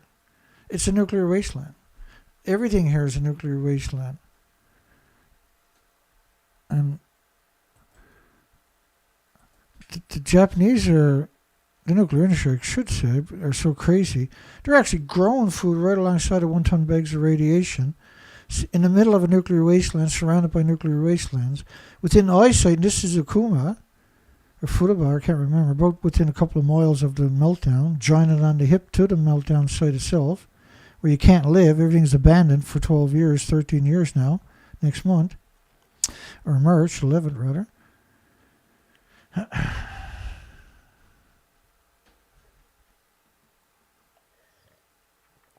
apologize because I wander all over the place sometimes when we're telling these terrible stories. Quake-hit railway vows to resume service. Oh, yeah, 28 days later.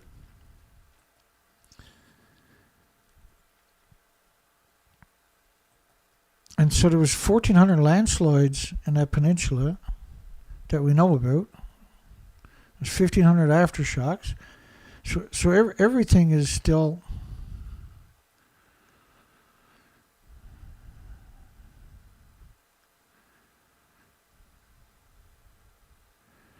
Yeah, Richard's right. It's 229,000 decays a second for the atoms. It's stunning how much we're talking about, folks. I was just going to bring up the poll there. And I clicked it. So let's bring that up, because that's what I was going to do anyway.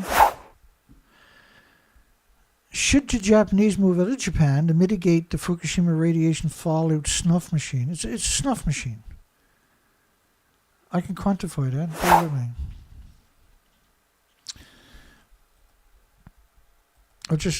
I'll give you one headline and then I'll articulate the other ones for you rather than hunt down all the documentation. It's not that it's that hard for me, I suppose, but Japan's National Cancer Center says the number of patients rose by 865,000 in 2012. That's the first year. Not everybody got health care. Not everybody's diagnosed. Cancer is not the only illness or disease or autoimmune deficiency or injury or illness to manifest. There was also 6 out of 10 Fukushima children have diabetes. And of course, they were expecting diabetes in the children of Tokyo. The head of the Tokyo clinics were saying. There's 13,646 out of 38,000 children with thyroid tumors of over 2 centimeters. I know what you're saying, 2 centimeters is not very big. But the thyroid gland's only 3 by 5 centimeters. So it's very significant. And in order to have that happen, then you had to saturate the thyroid gland of the children with radiation, which means they're producing a terrifying, horrifying amount of radioactive hormones. Right, so the pituitary gland is going to be saturated with radioactive hormones. Any idea how bad that's going to end up getting? You know how far down the hole we are, how late it is, how much harm and danger we're in for this nuclear industry. This endless, perpetual legacy. The only way to describe a nuclear power plant is a disease factory. And the only way to describe the nuclear industry is criminal. Criminal organization. They know exactly what they're doing. They don't have any illusions about it. They're aware. Everything I'm talking about, they're incredibly aware of it. Particularly the media. The media skipped a beat and just said, we don't care.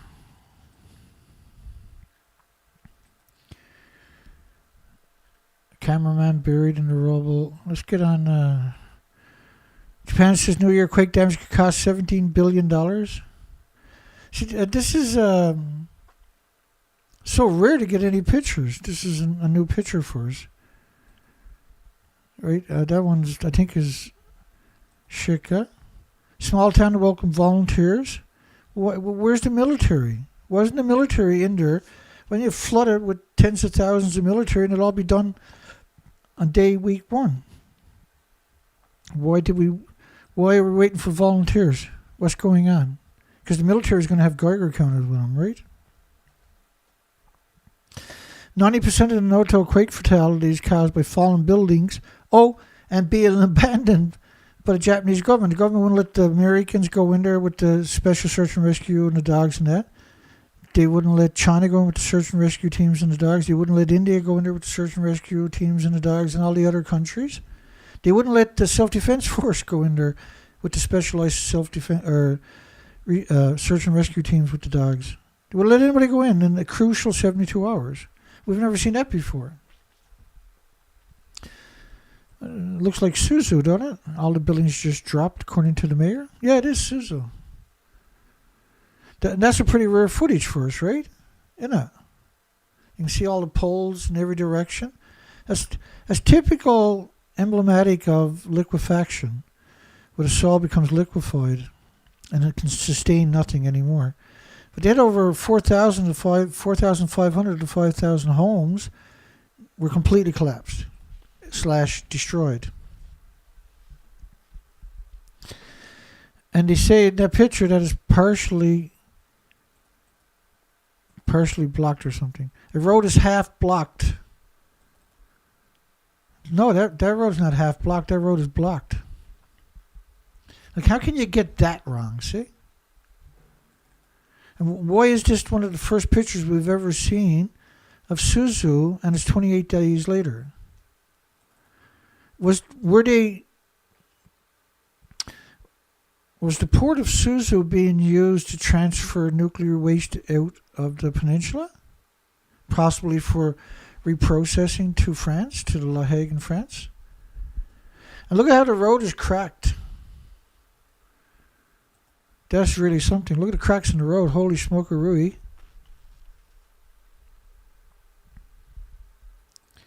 That's really something, isn't it?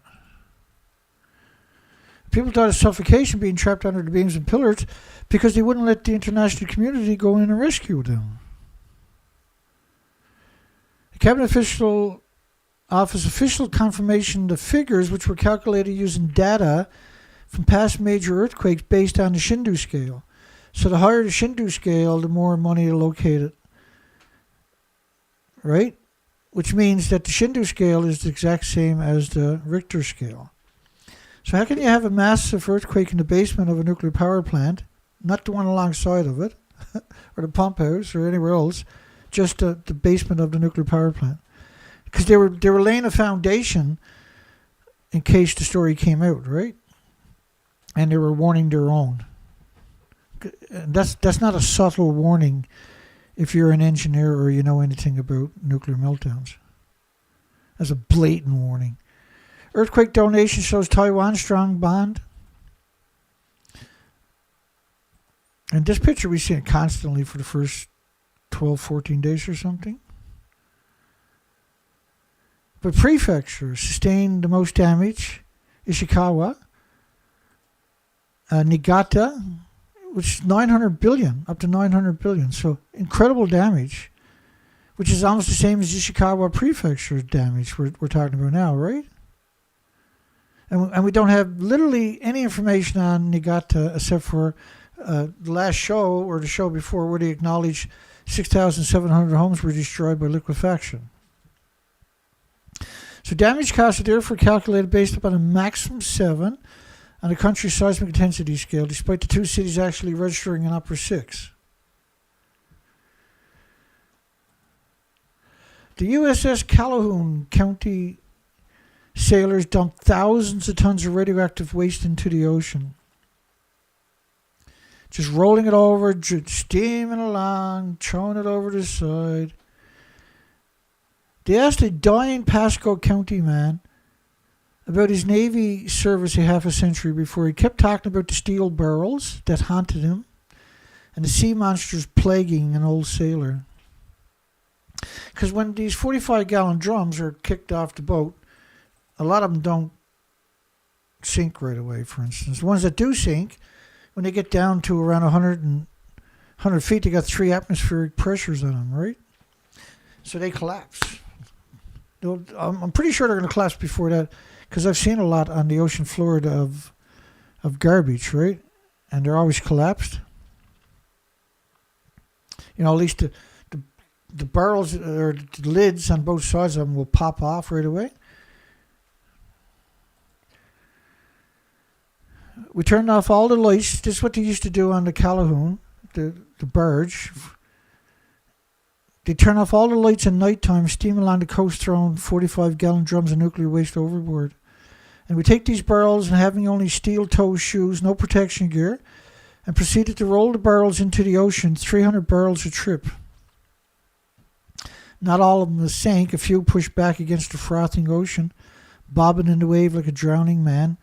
And then shots would ring out from a sailor with a rifle at the fantail, and the sea would claim the bullet-ridden drums. Absolutely evil. What the United Kingdom done was really spectacularly evil. They spent 30 years just dumping all their high-level waste into the ocean. For up to 15 years after World War II, the crew of the Albanese ship, the USS Calhoun County, dumped thousands of tons of radioactive waste into the Atlantic Ocean, often without heeding the simplest health precautions. For up to 15 years after the war, the Veterans Association and Navy told them that they were not exposed to radiation on the Calhoun County. A vessel the Navy ordered sunk in 1963 because it was radioactive. And up to 1,000 men served on the Calhoun County in the years it dumped the radioactive waste, and a practice that continued until about 1960. And she said her husband didn't lie. The sea monsters did troll the depths, and they remained there still. And what is interesting, like, because that's a crazy story, right?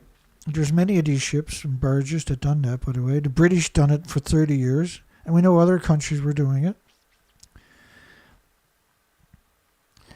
But if you look at Hanford in the United States, they admitted to dumping 450 billion gallons into the soil, which is downhill straight into the Columbia every time it rains or snows, right? and during drought it becomes airborne. It's brought back up in pollen and everything else.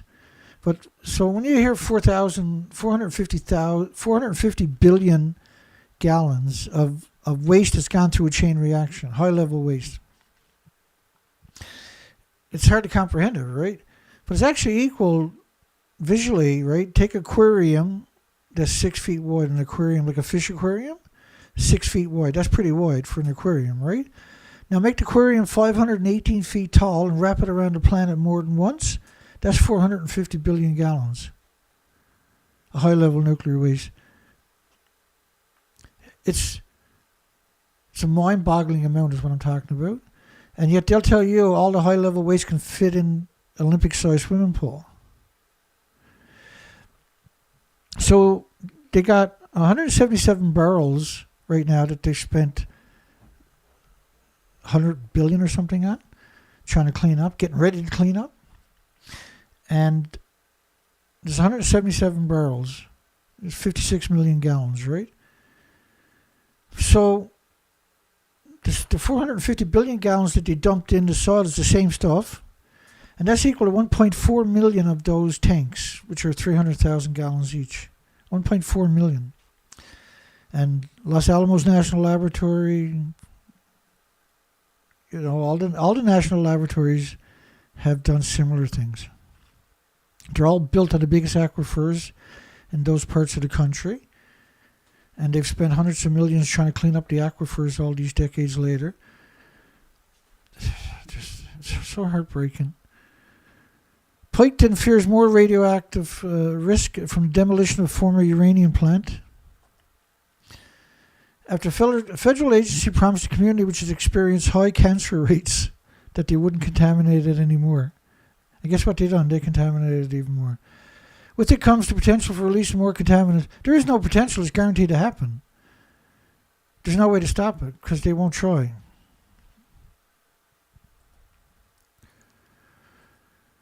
And Bologna urges the Arctic Council to tackle sunken nuclear radioactive hazards.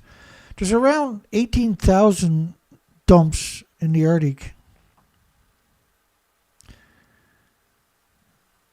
It's just horrifying what they got done to us. At some point, we're going to deal with it, right?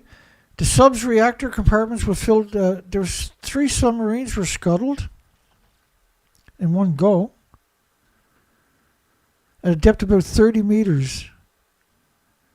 One submarine, nuclear submarine, was They got 160 abandoned up there in northern Russia. Just ran up on beaches, abandoned. Nuclear subs that can't clean up and can't decommission. Too radioactive to be dismantled conventionally, the Soviet Navy towed the K-27 to the Arctic nuclear testing range in 1982 and scuttled it in one of the archipelago's fjords at a depth of about 30 meters. And these shallow waters, these are the nurseries, right? The sub's reactors compartments were filled with a special solidifying mixture of alcohol and asphalt to secure its reactor and was dumped, leaving the hatch of the reactor compartment opened. So it makes no sense. You left the reactor compartment open. It just makes no sense. They have cargo ships they stuffed with reactor cores and everything else and scuttled it, blew them up and sank them. There was one of the nuclear submarines they sunk. They were towing it, right? And we believe it was scuttled anyway. It sank. And so Norway and Russia went and done a study. And he said that the submarine wouldn't break down for at least 1,000 years. And as a commercial diver, that's absurdness to suggest that it takes 1,000 years. It's beyond absurd. I know there was one harbor I looked at, pretty close to where I'm to right now, actually. And I dove there for like a week straight or something. And I counted, each day we would count it and mark it down in the logbook. At the end of the week was over 400 anchors. And I brought up some of them, gave them to family members. And these were incredibly rusted anchors. And then we treated them with a bit of chemical. We sprayed them with epoxy, and then they sit on rocks in their gardens or something. But I mean, all of them were rusted in incredible rust. How are we doing here? Are we getting into the wee hours yet? Oh, we're up to the wee hour, are we? Well, I was just wanting to get to these stories at least. And so we'll pick up tomorrow night. Nuclear agency abandons sending low-level nuclear waste to local landfills. That's what we'll pick up tomorrow night. We're going to close the poll here in a few moments. And let me just mark my spot here.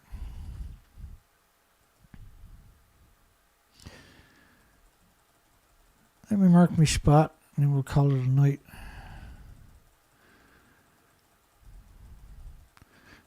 Every time I see the pictures, or even the folders of the Chernobyl children, I get this incredible surge of energy that'll keep me going for another 100 years. The nuclear industry deserves at least one person out there that's honest. So we'll pick up there tomorrow night. I just deleted everything before that. So tomorrow night I'll get back to that. Because there's a bunch of stories tonight that I never got to. And so we got 52 votes. Don't forget to give us a thumbs up if you can. We got 52 votes. If you make it this far later, try watching the videos regularly before 12 hours, folks, because we don't know what they're doing to my videos. Should Japanese move out of Japan to mitigate Fukushima radioactive fallout snuff machine? Yeah. Yeah, Dana, they should. They absolutely positively should. Let's get some music going. Good night, everybody. Hugs for everybody. Thank you. I turned that up a little bit, I guess. We'll see everybody tomorrow night. We got tons and tons. Thank you, everybody.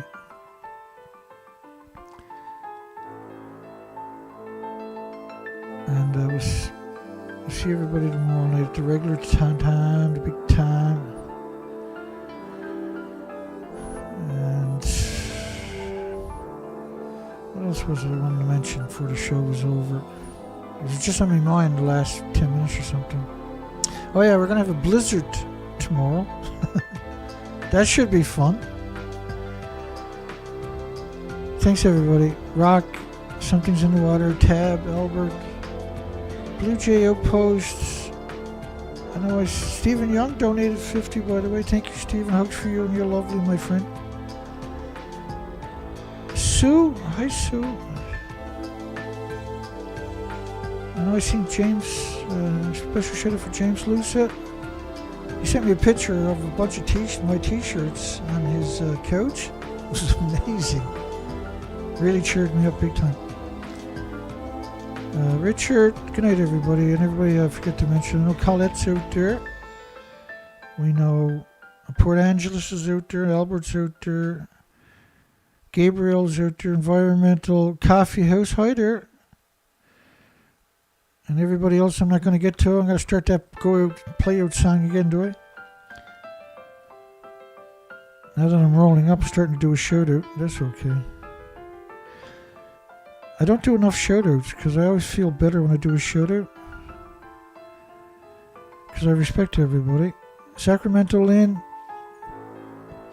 Because I know this is a very, very, very difficult topic. And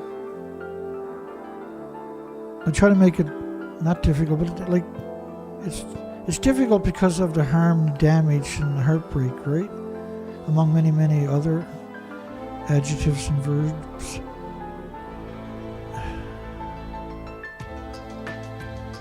And Dana Asana's out there, I bet you, somewhere. I didn't see him off the top of my head. Peaceware, I'm not really looking tonight. Michael Smith.